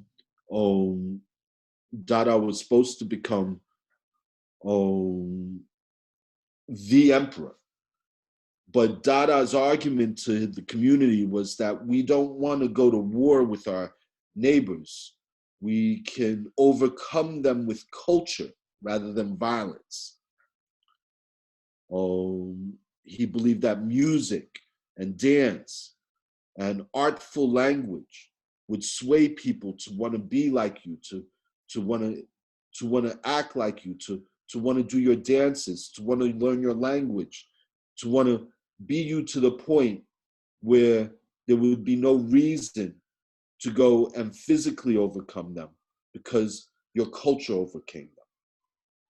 It's the same attitude you see with Bob Marley. Very few people knew what a Rasta was before Bob Marley. But Bob Marley, being original Don Dada, was beautiful enough to use culture and music and dance to sway people to the point where Rastas are not only known all around the world, but people all around the world practice Rastafari. That to me is Dada alive in the 20th century. Is the power of the. Oh, hey, what's up, Jill? You want to say something? Is that Jill? Enough to use culture and music and dance to sway people to the point where Rastas. I'm sorry, I'm on Zoom here. Jill, did you mean to unmute yourself? All around the world. I'm not sure what's going on, so we're finding out. Jill, you had something to say? I think Jill's good. I think she's giving us the thumbs up. Okay. But I do have an observation. I'm thinking about what you're saying about Dada, and it kind of touches back to that distinction between humor versus joy, and using joy as a weapon. You see, We're finding out. Jill, you had something to say? My legal name is Alice. That's why it's Alice in Williamsburg. Just giving us a thumbs up. Just give it a thumbs up. It was. we're getting a little feedback here, folks. Just a second. Just a second. It's all good. Technical difficulties. But in any case, like you were saying, Dragonfly, I do set of masquerade characters representing the connection I feel between the Orisha and the African Americans in the 20th century that express those Orisha those Orisha characteristics and traits and strategies. So what you were saying was, doesn't Bob Marley hinge with using humor? And I disagree with you. In fact, the souls ain't, which is these carnival characters that I use, the souls ain't, like, you know, souls are this, souls ain't that. The souls ain't that I call Bob Marley is souls ain't Bob Merrily. And I just want to make a distinction. I wasn't saying that that he represented humor, but if anything, helped me in my mind make the distinction between humor and joy, and using joy and culture as a means for revolution and change. Yeah, I feel, like I said before, joy is very different than humor. Mm-hmm. You know what I'm saying? If you know, and I think just looking at Bob Marley and Richard Pryor, you know, two brothers of the same generation, two brothers that are both resisting European supremacy. You can see how differently the one brother that relied on humor, how differently his expression was from the other brother that relied on fierceness and joy. And when I say fierceness and joy, I feel that that is very much where Dada comes from. Dada is a fierceful type of joy, a Nyabingi Rasta, a hot type of joy. You get what I'm saying? Yeah. You still there, Dragonfly? Yeah, I'm feeling that. I'm still there. Yeah, sorry, I was scrubbing my pots and pans, but yeah, I'm feeling that. I ain't mad at you. But yeah, these things become, you know, that's what I love about Orisha, is that as you get to know them, the specifics of things become more and more important. Specifics that you would just gloss over normally become very important. And being able to speak about the essence of things, being able to speak about the simplest, most observable trait of things, the common denominator of things, becomes very important. You know, to be able, like the Cubans say, to see the fundamental, to see what is fundamentally makes this way, or what fundamentally makes that way. You know what I'm saying?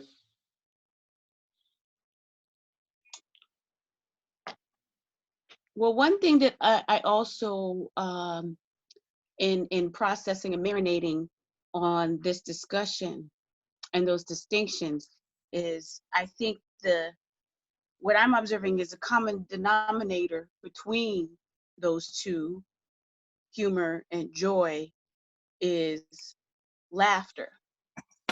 Because what came to my mind was a combination of both of those strategies. Remember Barbecue Becky, who called the police on those people trying to have a barbecue in Oakland?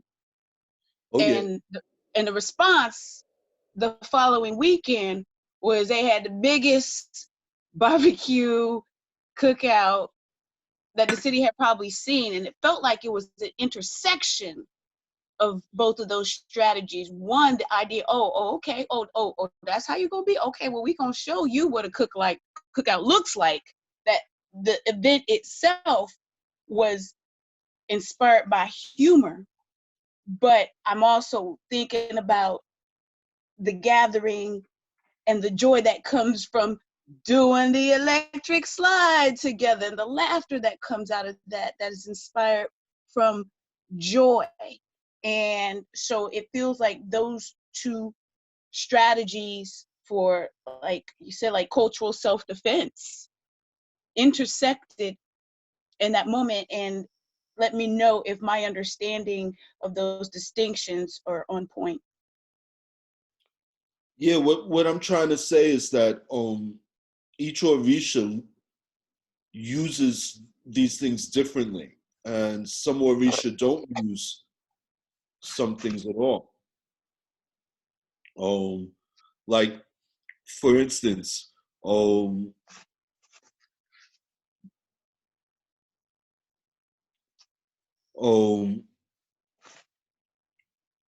Oshun society bars certain things about humanity.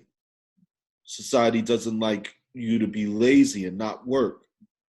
Otherwise, they'll be happy to let you starve in the street. Society doesn't like for you to get drunk or be out of control of yourself drinking. Society doesn't like you to be addicted to drugs. You know, those kinds of issues.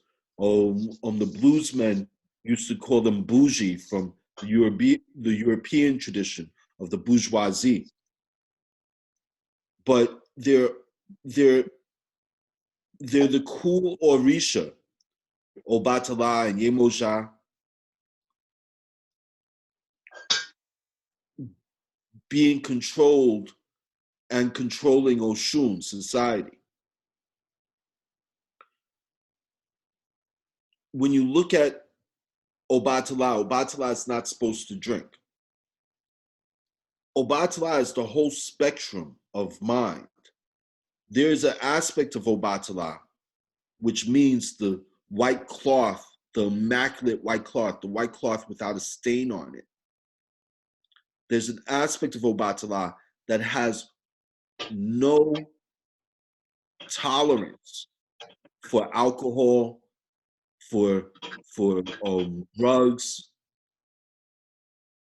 There's no tolerance for getting down and partying. It's all about keeping yourself clean and trying to live as long as possible and have births without birth defects and never anything that anyone would criticize. So he shares this want to take away all of these other characteristics, including his own chosen children.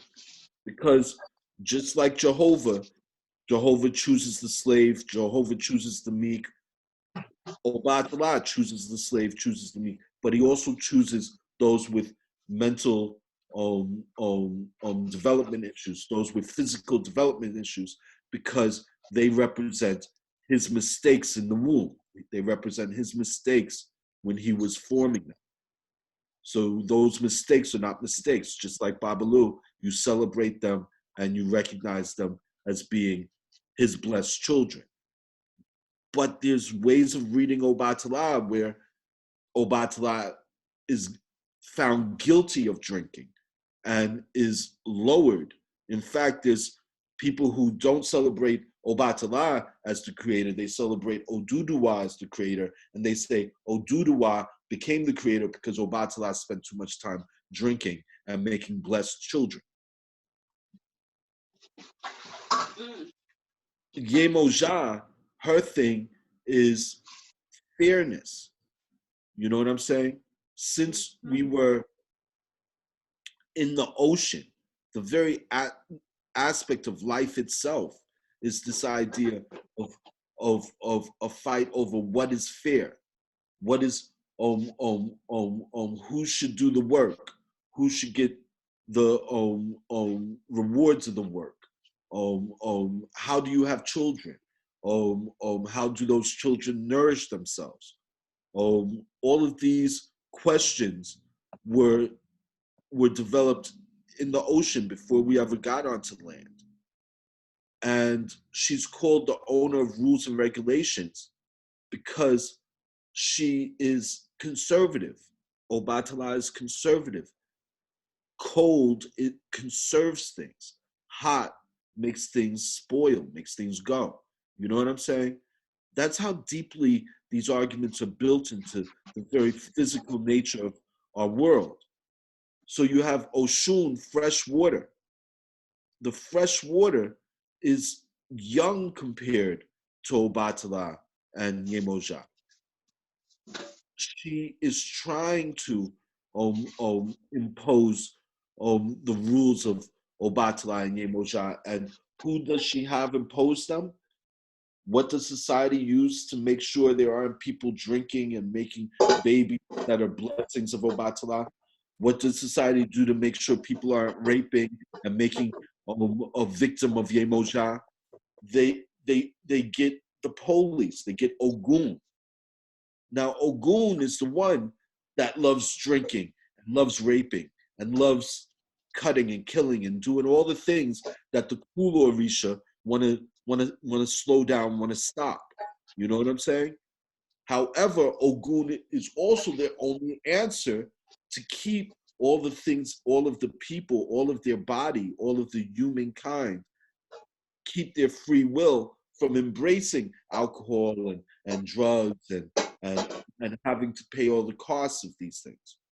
So our whole political fight between Democrats and Republicans have their roots in these angelic arguments, have their roots in these arguments that have been following us since we were single-cell animals in the ocean. These ethics, why should I not be allowed to drink all day and do whatever I like? Why is it that I have to participate in society and society can't value me for what I want to be doing? You know what I'm saying? Why is it that when we get sick with a virus, we don't all rally around each other, and whoever doesn't rally around, they must be wrong? You know, all of these are angelic arguments.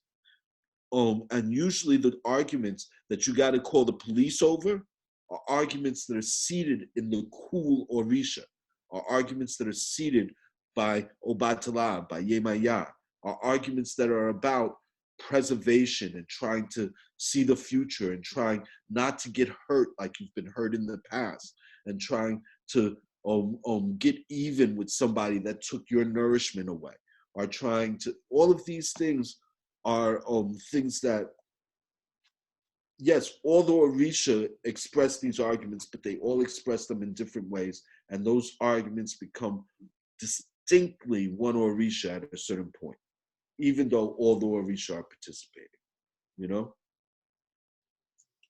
So I'm not sure if you're getting what I'm talking about, but basically I'm saying that the reason why temperature counts in the physical world is the same reason why temperature counts in the political world. It's the same reason why it's funny, the Republicans' colors are red and white, and the Democrats are blue and white. Blue and white is once again Yemaya. Red and white is Chango. Chango is the flow of electrons, the power of the living word. One of the aspects about Chango is that Chango sits with all the other Orisha. So there are elements that Chango gets from all the other Orisha. But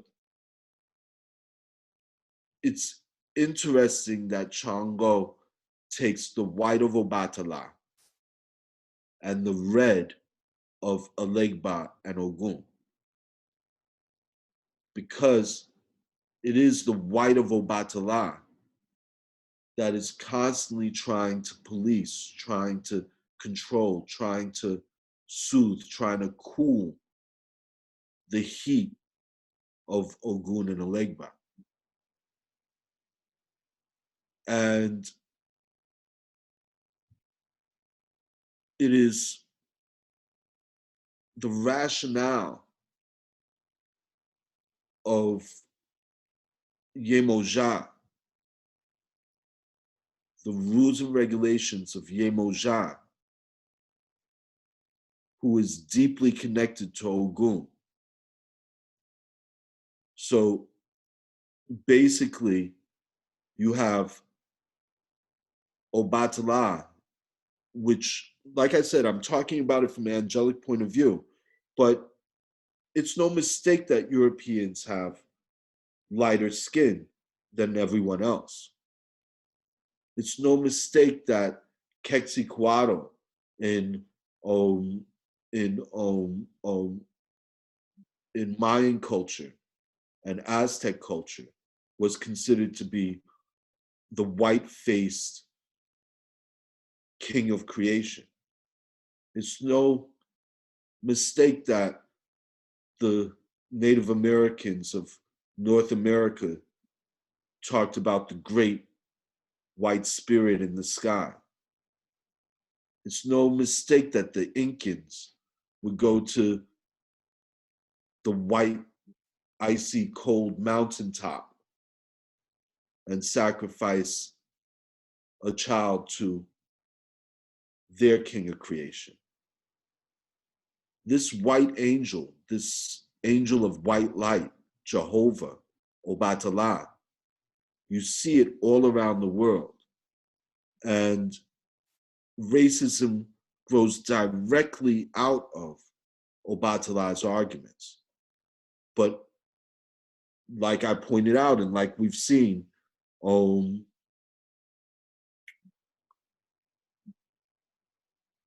Obatala's arguments, Obatala himself expresses both sides. Obatala is too big to just be white. And the reason why Obatala is too big just to be white is because Obatala is photons themselves, and photons exist both in the darkness and in the light. So the arguments of white light photons are not the arguments of microwave or television or other types of photons. But it is the white light photons that's the arguments that dominate human culture, because we deal with visible light. It's the only way we understand photons. Every other way we would have to understand spiritually through concepts. And those are the dark photons. Those are all the rest of the Orisha, the Legba, the Ogun, the very things that white light form arguments against. These are complicated ideas, but I think if you follow me, I'm not drawing lines of equivalence between Jehovah or Obatala or Quetzalcoatl or Ganesh or whatever. I'm not drawing equivalence, I'm drawing connections.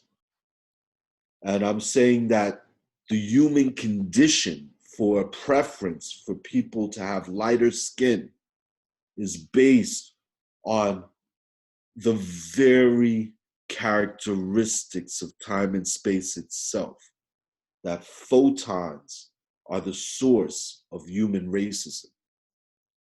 And our understanding, our ability to see photons intimately expresses the architecture and the function of that racism. But, you know, I mean, I'm open to speaking with any scientists or theologians that have a different model. But that's my model. So to be clear, Obatala and Yemoja and the Kulu Orisha set up these rules and regulations to conserve out of fear, out of anger, out of the blues.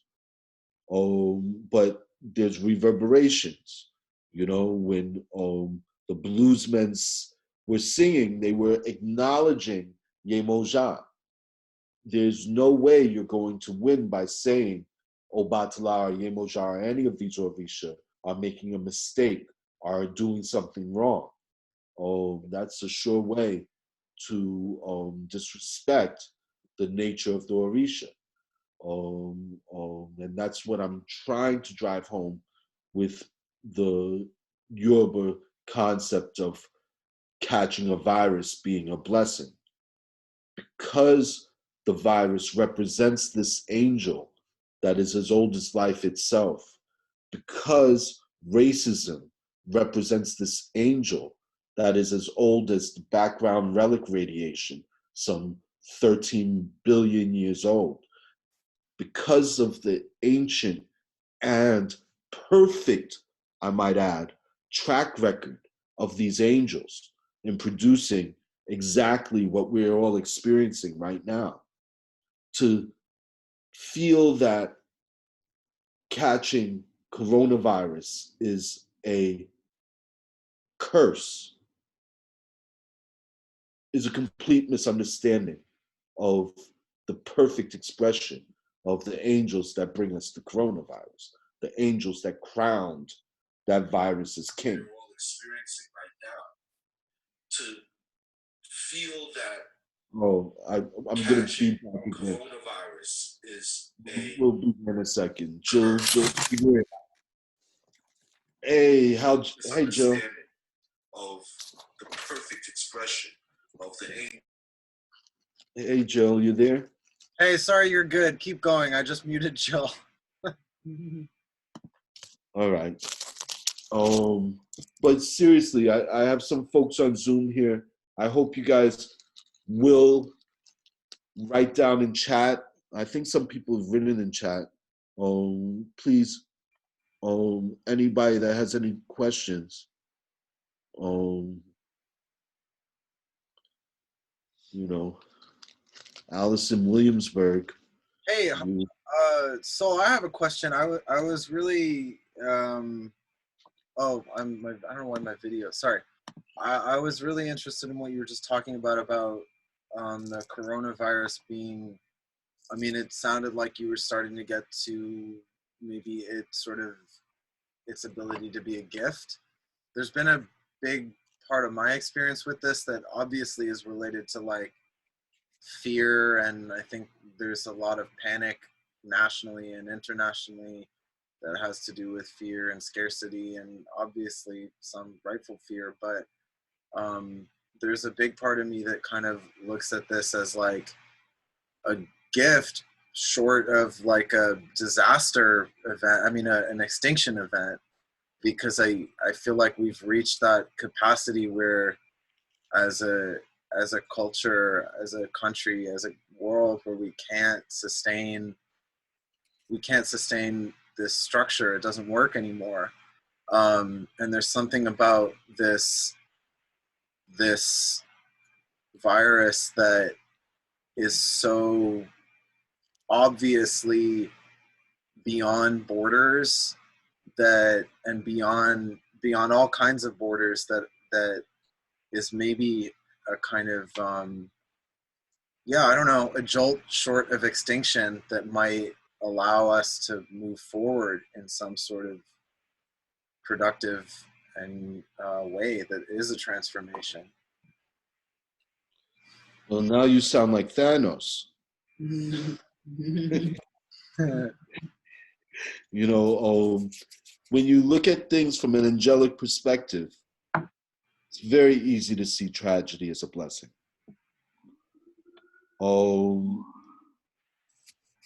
We are like angels to our bodies. And I tell you,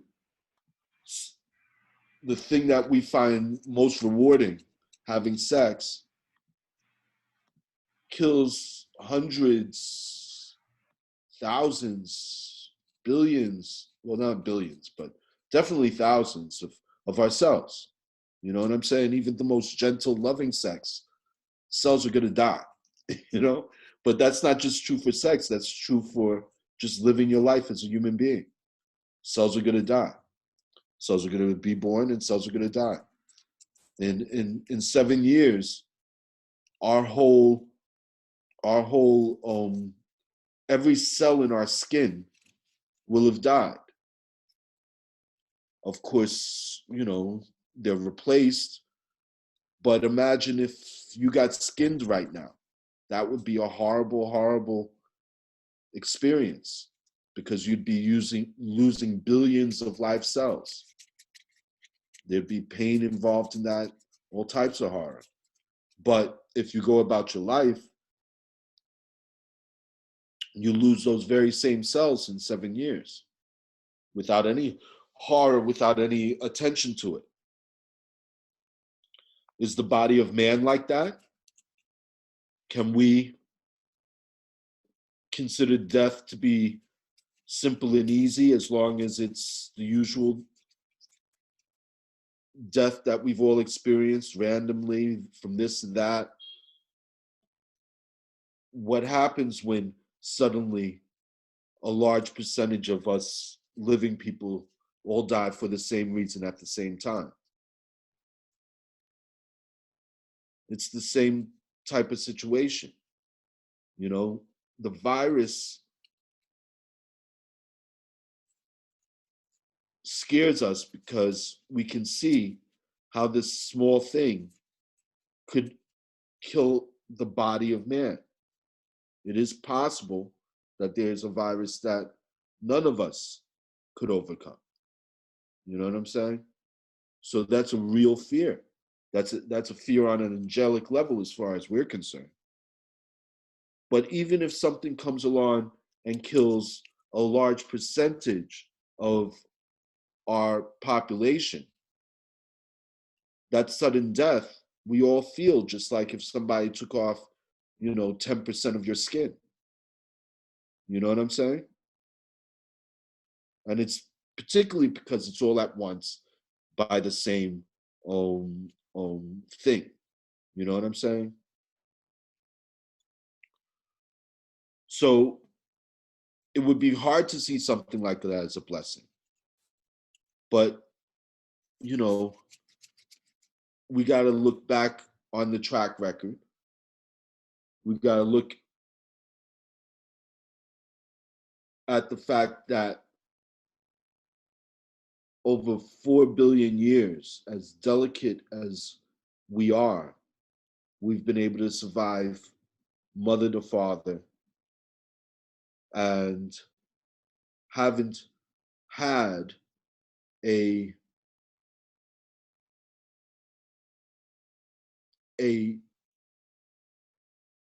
bottleneck in our community for 50,000 years. You know what I'm saying? In 50,000 years, we've never lost a large percentage of our community. And that was before we had science and everything. So that leads me to feel that rather than this being the type of blessing that endangers the future of humanity, that this instead will be the type of blessing that will strengthen humanity and give us many qualities or characteristics that we would not have without this type of blessing. So instead of this being a recycling of humanity, this is a temperance, something that tempers humanity, something that refines us, something that gives us more resilient characteristics. Like they say, what doesn't kill you makes you stronger. But of course, it's always about the percentage of the sacrifice, I have to say that one of the great fears we have commonly as humanity is how quickly we've grown and how much we demand of the earth around us. And just this little time out that we are all sharing, the earth has shown us how much it can rebound from our day-to-day influence and return to a state it was in when our great grandparents were around, you know, when you know, in the 1800s, you know, I don't think Italy has seen crystal clear water in the canals of Venice since, you know, the 1300s probably. You know what I'm saying? You know, so I mean, I can't help but see this as a blessing on many levels. And unfortunately, I think even if, God forbid, a substantial percentage of the population passed away specifically from this pandemic episode, I don't think that there would be too large a percentage that would overshadow the goodness of this blessing from Bablu Aye. Don't get me wrong, it would be tragic, it would be an event that would keep us in fear, and we'd have post-traumatic stress from it for you know, ages. But nonetheless, if you know, just a second, I'm about to run out of energy, and that's not cool. Don't do that. We need you, Saul.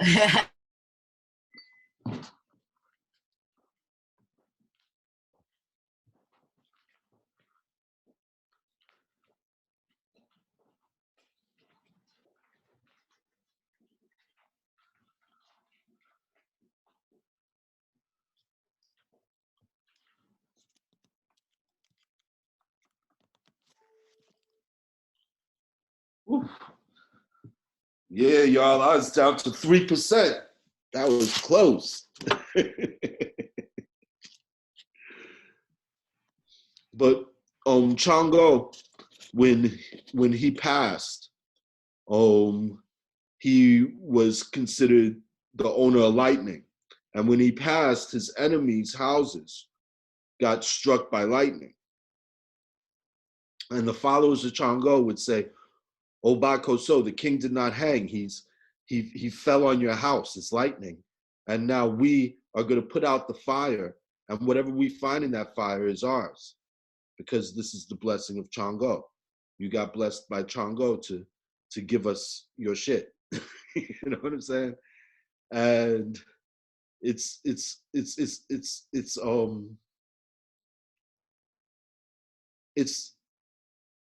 this type of angelic view that Bablu Aye looks at humanity from, you know, that, yeah, it's horrible the people that didn't survive my initiation, but the people that got initiated, the people that overcome smallpox, the people that overcome coronavirus will be blessed by the fact that I went through that I put them through that initiation. The world will be richer. There'll be more for all.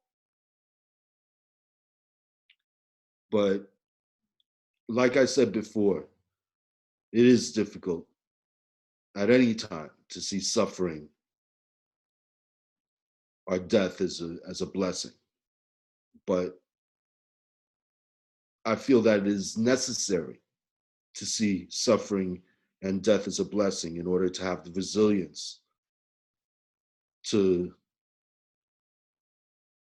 avoid suffering and death, and to survive suffering and death, and to give to those who survive you the will to keep on surviving. So you got to accept death as a blessing at a certain level, I would say. You know? Yeah, Alex, any other questions, ideas, statements from what I've said?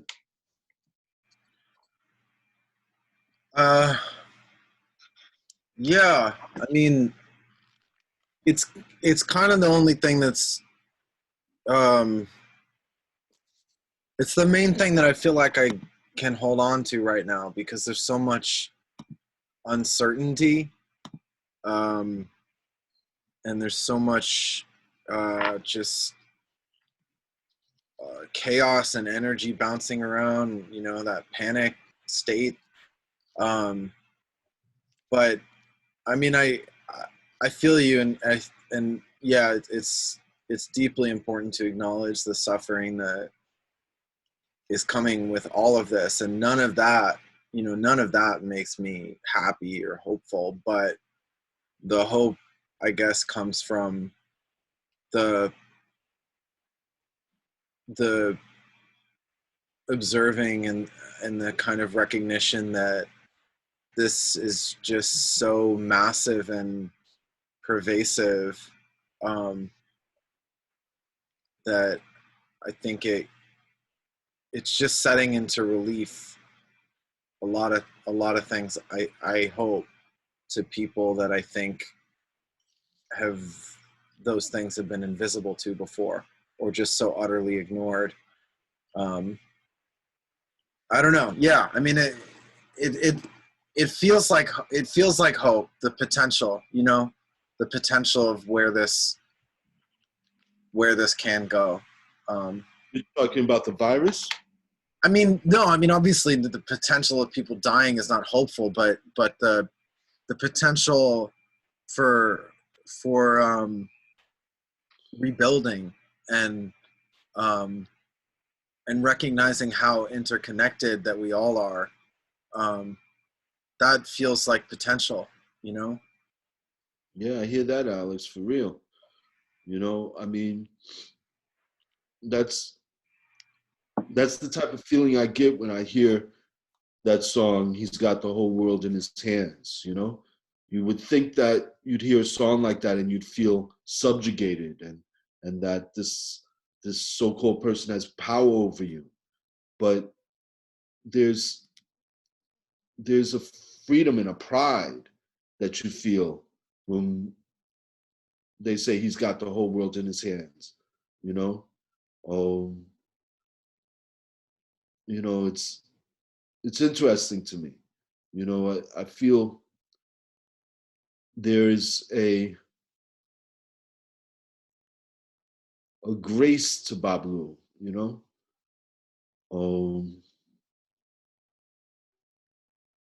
You know, that you go through the trial by fire, you go through the hardship, you go through the heat, you walk the path of burning coals to get to the other side.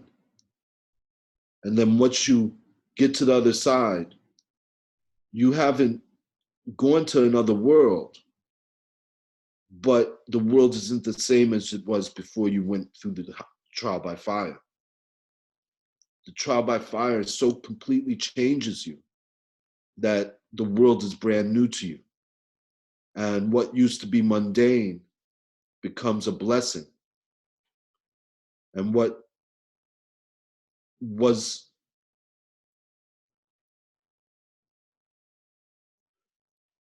simple becomes graceful and special, because you've gone through this pain and survived this hardship in order to get to what you always took for granted. You know what I'm saying? You know, so I guess in that sense, hardship and the danger of death is worth it, just to renew the value and the love of life, you know?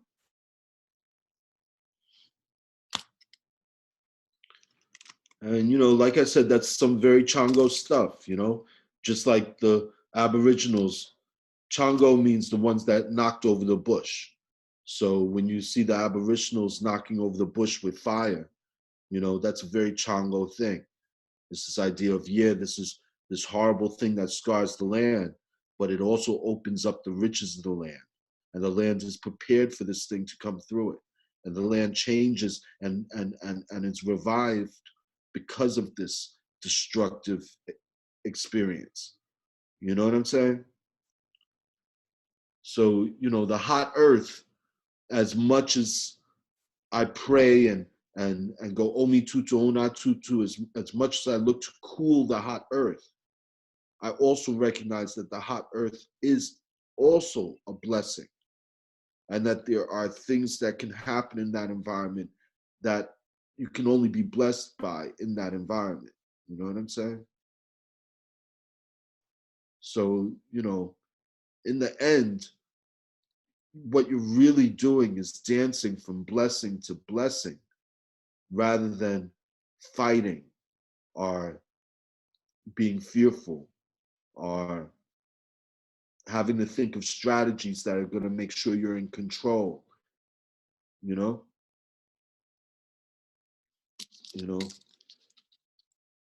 you no longer need to call on Ogun because you see yourself as a victim.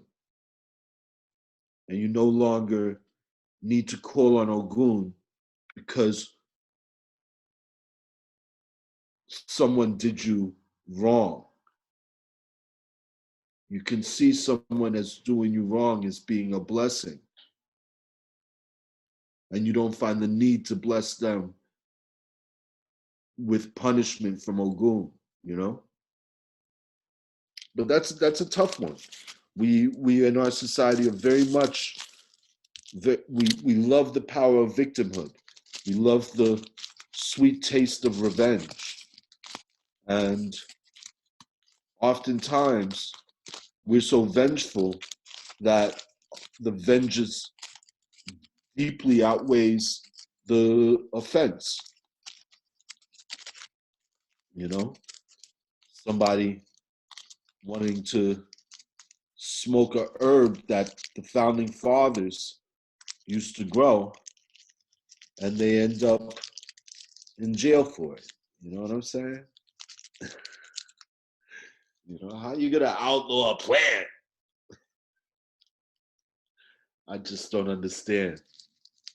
Hey, I was wondering if you could speak to the relationship, like, of control in all this. You started to mention it, and yeah, I guess the relationship of like control in a situation that's so beyond control. And I also just wanted to give you a really gentle 40-minute heads up. Just Jill asked me to. I'm watching the time too. I'm on it. Jill asked me to just be sensitive to that, so I'm just giving you a friendly broadcast technician 40. We are out at 9, folks.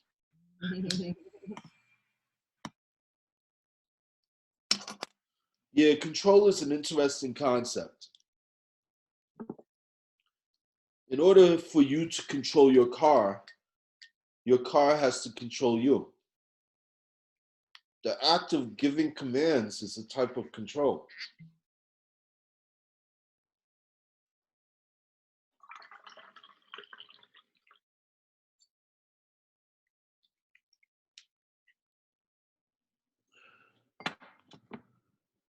In order for me to get the peas, I have to ask past the peas.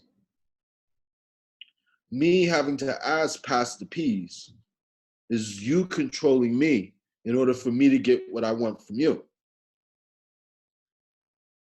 Communication is always two-sided. Ownership is always two-sided. Everything has to cooperate with everything in order for anything to happen.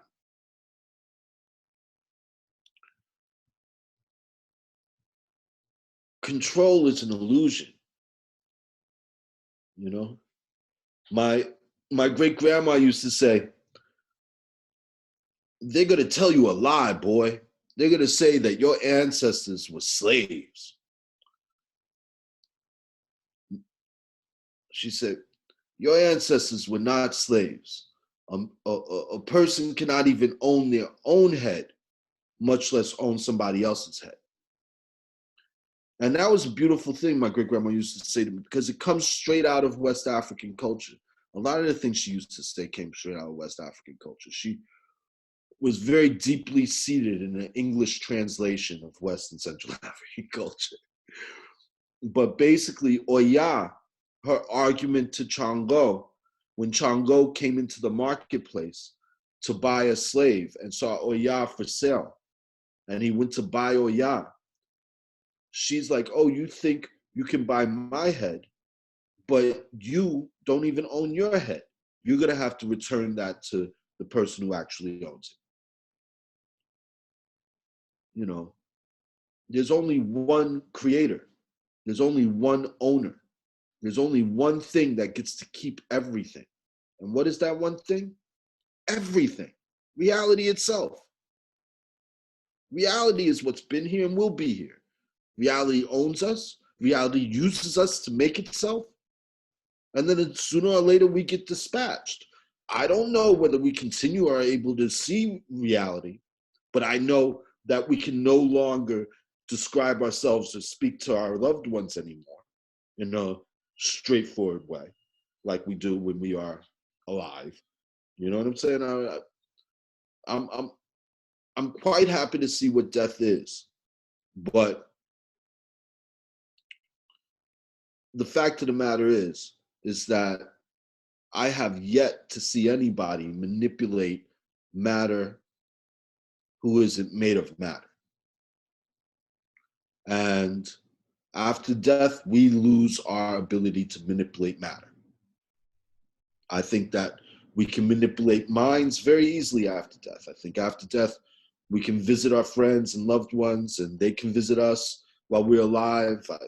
I think mentally, the connection's all there. But I have yet to see the dead have interaction with matter, just like I have yet to see my own thoughts move anything material other than my body. You know what I'm saying? So once I can no longer move my body, I no longer have a tool to interact within this material world. So what's in control of what? You know what I'm saying? If you see it one way, yeah, you're in control of stuff, but what are you in this world? Are you the matter that you're able to move? No, I'm not this hand. I'm not this hand. You could take this hand. It's just like you could take this head. Just like Oya and my great grandma pointed out to me. Matter that you're able to move? No, I'm not this hand. Oh, there you go. How you doing, Jody? When everybody logs on, they're always back. They always echo back like 5 seconds or something. You know why that is, Alex? I'm not sure exactly why. I think it might, I don't know. That's a mystery of the universe. You're going to have to explain that one, Saul. I have no idea what technology. I have no clue. I have no clue. You know? I noticed that backfire because I was on Facebook and then I decided to join the Zoom meeting. Oh, cool. Nice. Do you have anything to say? Anything to questions? Anything like that? No, I'm just listening. Oh, cool. I was talking about control. How do we control things? What is control? And, you know, to me, before we can talk about what control is, we have to decide what exactly we are. And, you know, I feel that we are a very specific thing, humanity, the human condition, life. We are made of matter, but we are not matter. Matter is something that is making us. And to be honest, I really feel that matter not only makes everything I experience, matter also makes everything I think I am. You know, like for instance, this line of words that are moving through my brain and coming out my mouth. I look at them and their source very much like I look at my own body. It's something that I exist in, it's something that I use or uses me to express itself. Anything that you use uses you. So basically, I feel that there's only two things really going on: the witness and the creator. And they're both your mind, your head. And the line between them is always hard to tell. It's always hard to figure.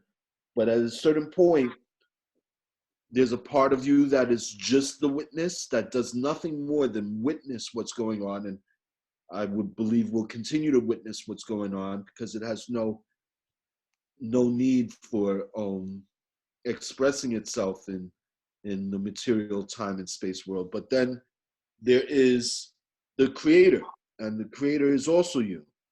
And the creator is your brain, your body, processing all of the ways it can get information from your world. You know, you've never actually seen light. You've just seen the description of light that your brain makes for you to understand. It is the surface of your eye and your iris and all of that processes our experience of what light is. And proof of that is that they now have machines that can basically put out the impulses, the electrical impulses that we experience as light, but are being created by a machine instead.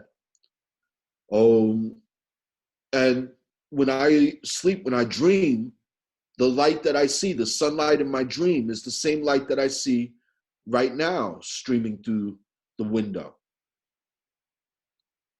Everything we're experiencing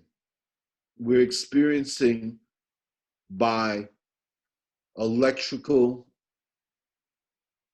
impulses, the language of electricity. And that's the same language that this computer uses. The language is the same. Just like we're all using air to make language, our bodies uses electricity, just like this computer uses electricity to express information and read information. I'm saying that we are primarily the readers of that information. We don't know how the information that we are reading gets expressed to us, but we read it and we experience it as though we are our eye, as though we are our hand. You know what I'm saying? So I'm witnessing my hand just like I'm witnessing you, but I'm able to feel my hand. I'm not able to feel you, but I assume you're able to feel your body just like I'm able to feel mine. But feeling our body does not make us our body. Just like me seeing you does not make you me. You know what I'm saying? I'm saying it in a very convoluted way, but the bottom line that I'm driving at is that what we call God is actually our body. And what we call ourselves is not actually our thoughts. That we are something even before our thoughts. That our thoughts are just one more thing we witness, one more thing that our body creates for us.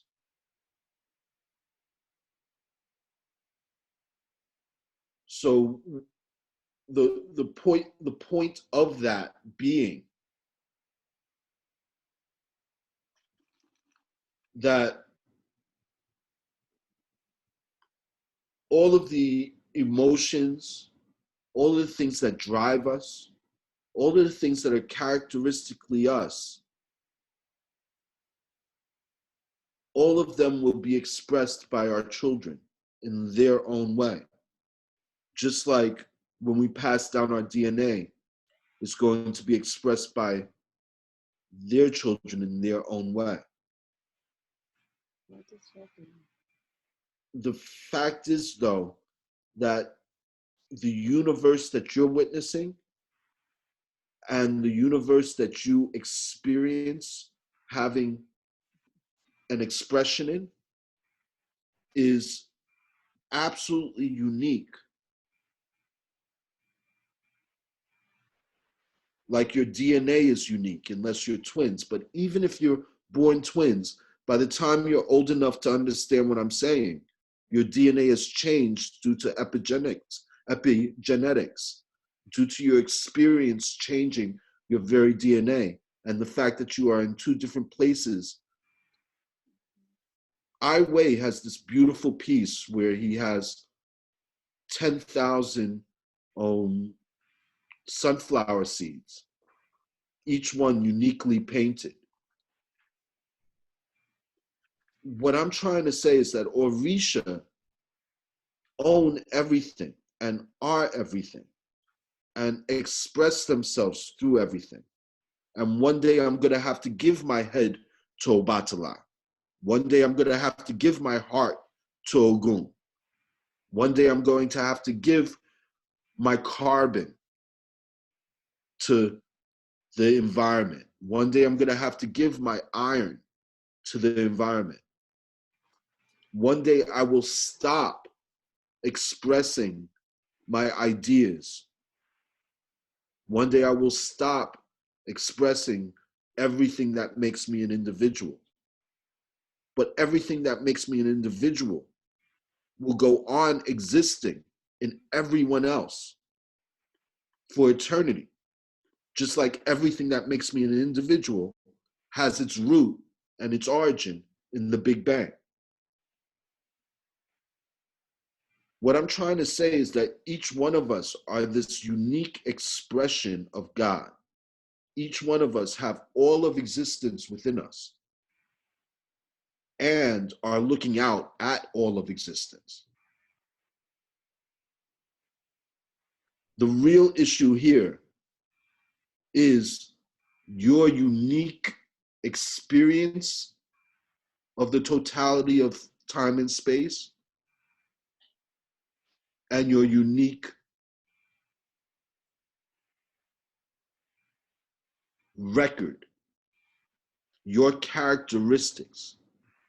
We recognize each other by our faces and our names. Faces and names are very specific characteristics, just like those hand-painted sunflower seeds that Ai Weiwei did, representing the Chinese people. Yes, there's billions of them, but each one unique. Each one a specific experience that leaves a specific record with a specific value, talking about a specific time. And it is because of that specificity of origin that anything has value, that there can be any comparisons at all.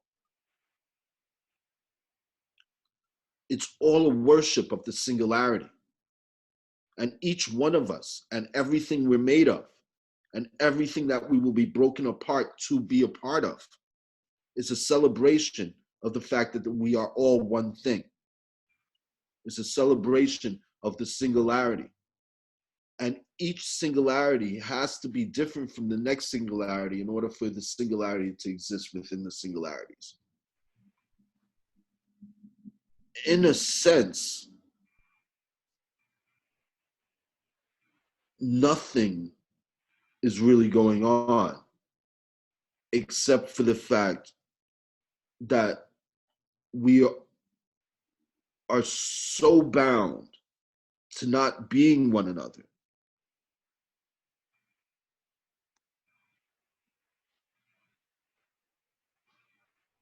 that things have to happen. And it took so much work for us not to be one another. You know, people talk about the Big Bang in 14 billion years, but time is a funny thing. Time and space, mass, and mass and heat, density, all of these forces were once one force. All of them were once one thing. That means that measurement only makes sense because something that was one thing became so many different things within itself that those things had a relationship with each other that it took time and space to make them one thing again.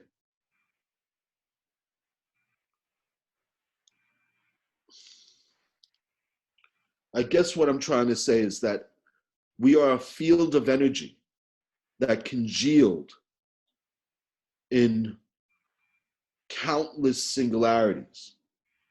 And those countless singularities called quarks or barons, these congealed beads of energy came together.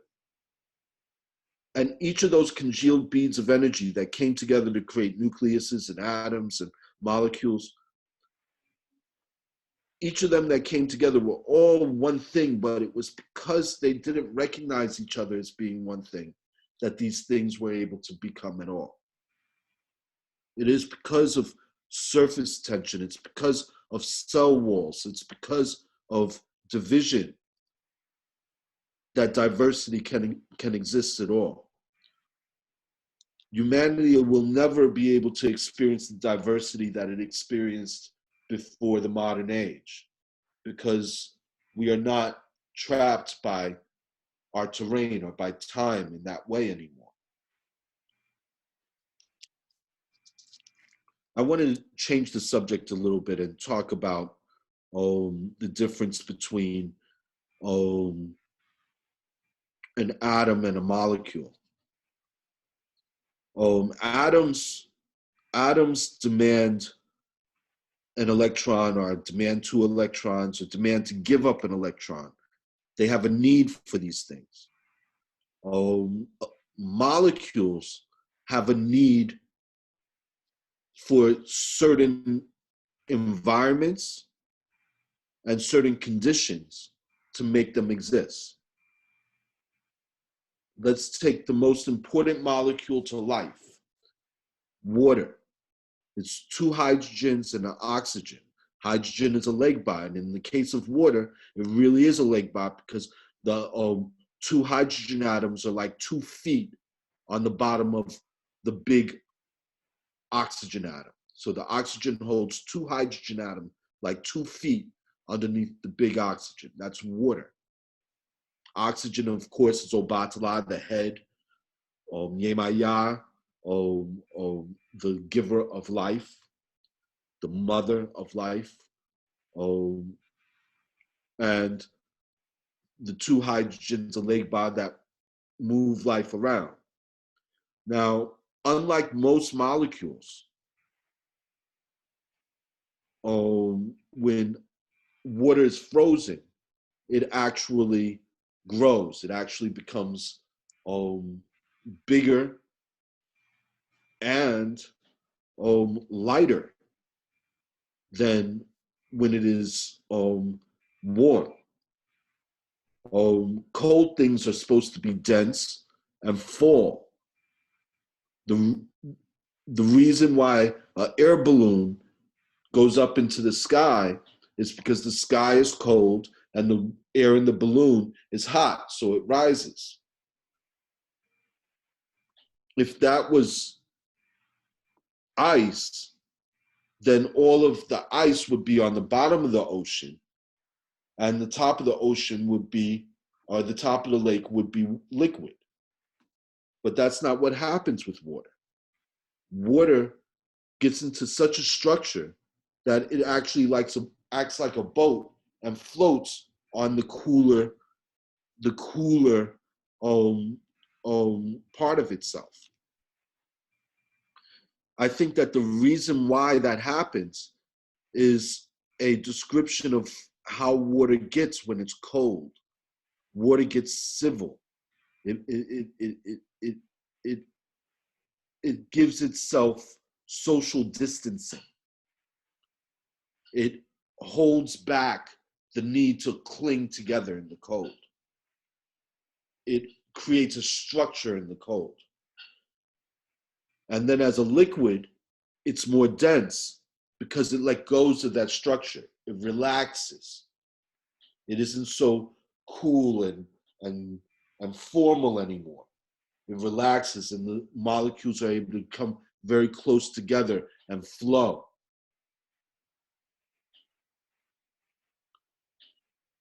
We are water. Our characteristics, especially in our group behavior, is very similar to water.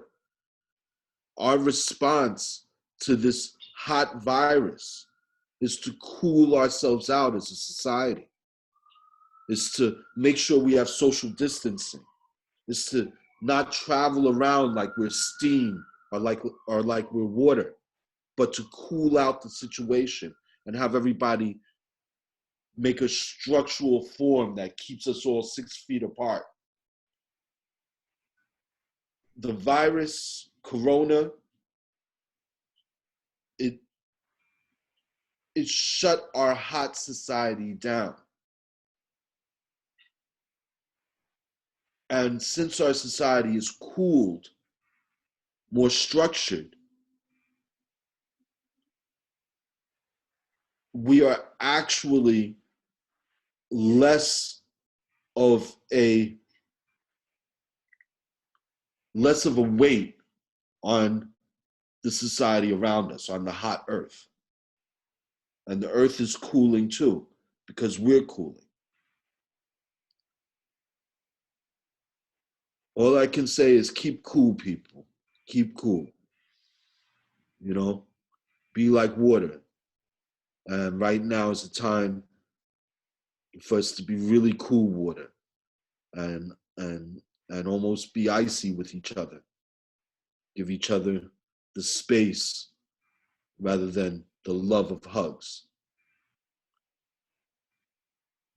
And maybe we can cool this fever that we've pushed the earth and our very culture to, you know? You know, I just can't stress so much. I just can't stress how important keeping a cool head, keeping rational, paying attention to what we know about coronavirus, what we know about it spreading, what we know about the impact it has on people, and to respond from knowledge rather than from emotions and fears.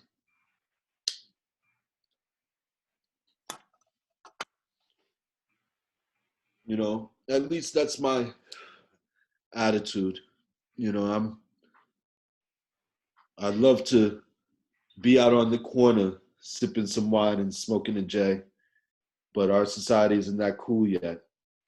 But at least it's cool enough for me to be at home, cooling out with all of y'all. No fear police, fear the hot streets. Just a little scared of this crowned virus that's ruling us all. Cheers to y'all online, you know?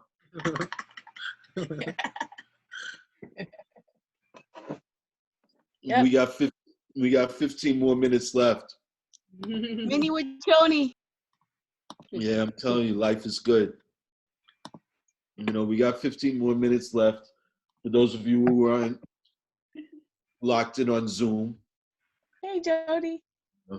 Hi, Dragonfly. How you doing? Kind of got a little community going on Zoom. Hey, Saul. How you doing? Thank you. Life is good. Life is good. Yeah. You know. Hey, everybody. Here's y'all. Hi, Jody. Hi. Woo, here's hope. Hey, what's up, Aisha? Hey. Hey, what's up? How you do? Yeah, life is good. You know, all of us being very hot in our little cool corners of the world. Has anyone been outside today? Yeah. No. Yeah, I didn't go outside at all, which is a world record for me. I love the bus driver that I came here on. Oh, he strapped off the whole front of the bus, just letting They're all people like on the that. back of the bus. He's like, don't even come past me. Yeah. It's a free ride on the bus now. Yeah, they don't care. Boy, wow. it was snowing today. Yes. Which, Where? you know, is like what Sol was saying about the cooling down. I didn't understand the snow, but now I do. Yeah, Okay. I was trying to post a picture that I took today, but I don't know how to do it. Maybe I'll figure it out. But it snowed today. And I've been actually noticing that when things are happening with the human world, the nature is reacting simultaneously. Like the best example, I think, is what Sol was saying, and the snow, and how it's very, very cold this week. Unseasonably cold. Snowball. It's strange. Yeah, snow is some very formal water. Snow is molecules of water making a formal relationship with each other that is absolutely mathematical. It's so formal. And it's distilled water. It's all based on sixes. So it's Chang'o energy. You know, that's what Soul School, you know, Soul's Axe is all about Chang'o.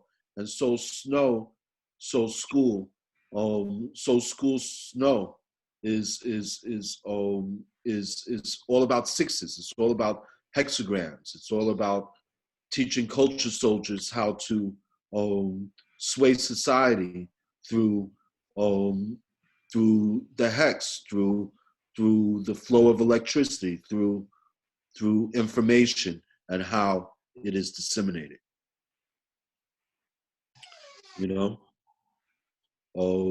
like I was saying, in order for you to pass the P's, I have to say pass the P's, and that's a hex. It's a six. It's a communication. It's a missive, hoping for a response. It's a call and response situation, and that's what Chang'o is all about. You know, so snow to me represents molecules having call and response with each other in the most formal way. You know, when something is wet, they could just rub up against each other any which way. But when they get cold, they get formal, they get militant. They resist the cold by only interacting in a very formal, mathematical, you know, way. You know, and we are like that as people. If you're in a cold society, it's a fascist society. It's a society that demands that you have very specific relationships with everyone around you, and everyone consistently does the same type of relationship. You know, that's what happens when humanity gets fearful, is cold, is you know. But then you got the other side where you get a fever, where you just let things go and anything goes, and it's all hot, and you know, and it gets to the point of steam where we become hermits because we're so afraid of each other, and it's a zombie flick. You know what I'm saying? You know, people are dispersed and scared and hiding. You know, so you can see we are like water, and our environment, our mental environment, can become hot or cool, and as a society, we will respond. Right now, we are responding to the earth becoming hot with us by sending this hot virus on us. We're responding by being cool and resisting that virus by distancing ourselves and basically subjugating ourselves to a formal orientation, a formal relationship with each other, like water does in the form of snow, you know, or in the form of ice, you know. Yeah, Jill, I definitely agree with you that that humanity has an effect on the weather, you know, not just by our industry, but by our emotions and mindsets and perceptions. Absolutely. The Anthropocene. Yeah, well, I mean, the interesting thing about European science is that you see, from a Yoruba point of view, what's really important is the origin of things. From a European scientific point of view, what's really important is the laws that makes things do what they do. You know what I'm saying?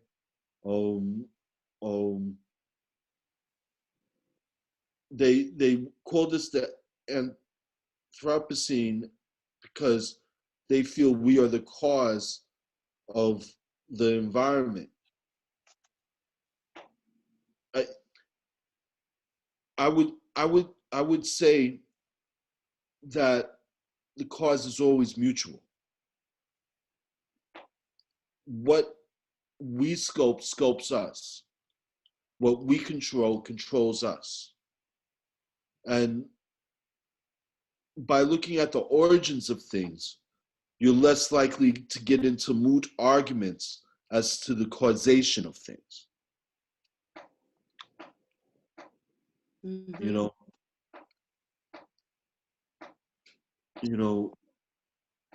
I know the origin of the Anthropomorphocene is the Industrial Revolution. That's when it started. But I wouldn't even go so far as to say the Industrial Revolution created the Anthropocene, or the Anthropocene created the Industrial Revolution. You know what I'm saying? The oils that we're using, the oils that we're burning, were caused by other animals industry. Single cell animal industry created the oil that we use right now. You know what I'm saying? At least that's the argument that scientists are saying, with it being fossil fuels and all. The bottom line is, all I'm trying to say is that there are many forces at play that put us in a position where we could be held responsible for the heating of the earth. But where in an avalanche do you say the avalanche began? Yeah, this rock hits this rock. Yeah, we're a rock that hit the earth, but we were always part of this ongoing avalanche. It was rocks that hit us, that put us in motion to hit the earth, to create this cycle. You get what I'm saying? There's a new term now, the plantationocene, that's saying that this goes even beyond and before the Industrial Revolution, that it is the extractive nature of exploiting humans that has led to the situation that we're in today, and that it just simply transitioned from extreme extraction from humans, and more specifically those of the Southern Hemisphere, into humans and fossil fuels, and how it's been accelerated since the plantation era. Just throwing it out there. No. I feel that things like that are definitely a direction to look. Like, for instance, I saw another person that said that capitalism grew directly out of the African diaspora and racism. That if it weren't for racism, the contemporary concept of capitalism would not exist. You know what I'm saying? And I can understand those arguments. But my argument is this, is that it's all part of the avalanche that I feel that was going on, really going back 50,000 years, and is coming into view now. And it seems as though something recent, like slavery, is the reason why all these things are happening, when really they could have been set up from a long time ago. And it's this long chain reaction. And in the context of the chain reaction, yes, this is a pivotal time, a time of great change, but not necessarily because of any one thing we're doing, but more what we were set up to be, period. You know what I'm saying? Mm-hmm. I don't know whether I'm expressing myself well, but in any case, it is 4 minutes till deadline. It's been so real with y'all folks. I mean, does anybody else have any other comments or questions before we sign off until next week, I guess? And maybe Dragonfly, I don't know. How can you say it's the plantational scene when supposedly this originated in Wuhan, China, this whole virus? I don't know. Oh, she was talking more about the hot earth and the climate change. Okay. Yeah, she was saying that climate change is directly impacted by the tradition of slavery and the things that grew out of slavery, like the industrial age. Yeah. Okay. Gotcha. Are we unmuted? Yeah. Oh. Hope, Jill, you got anything to say? And Evan Pritchard just called. Runs the Algonquin Center. And Cool. Now I have him on speakerphone. I'm gonna hook him up with this talk. I think you guys should know each other if you don't already. Maybe you do already. Evan Pritchard and Soul Sack. Yeah. We met each other when he was in the city the other day. We had dinner together with you. No, that was Andrew Faust. This is Evan Pritchard. Oh, I'm sorry. Which one is Evan Pritchard? He's going to be doing the talk on April 3rd for Grace Faith. Then you'll be introduced to him. He's a Native American and Native American scholar. Yeah. Oh, I see. Okay, no, I don't think I've met him. Very interesting guy. Yeah. I'm still taking everything in. I did have a question about who was the first Orisha who spread the virus, so I can research him a little bit more.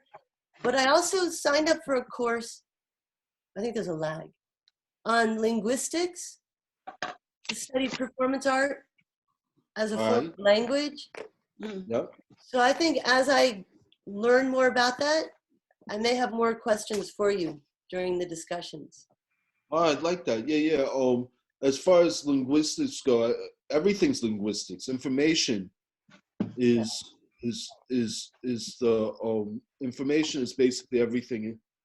Everything expresses information, and information is what linguistics does. Linguistics is the spread of information. There's nothing going on here but information. Okay. So. Is that right, Evan? Yeah. I agree. Thought so. I mean, it's basically information and the witness of that information. And the witness can never be proven, but the information is always, there's always a record of the information. Okay. I'll understand you a little bit more as I study this.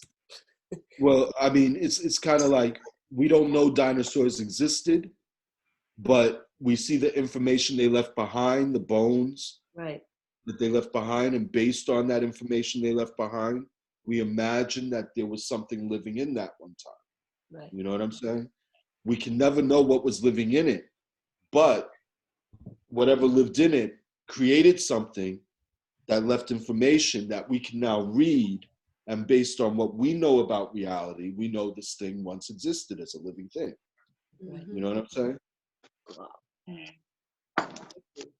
So we can never know the witness or the source of the information, but we always see the record of the information. The record of the information is eternal. I had a dream once, and I woke up because this voice was yelling at me really loud, and it was saying, I don't know if this is embarrassing, but it was saying, Jill, you will not understand anything until you understand time shadows. And I'm like, what the heck's a time shadow? So the dinosaur bones could be like a time shadow. Ooh. Yeah, it's interesting. In order to say what is a time shadow, you would have to say what is time light. Right. Yeah. I don't know. No, no, no. Time light is what you have evidence of. We can't go back in time and see the dinosaurs.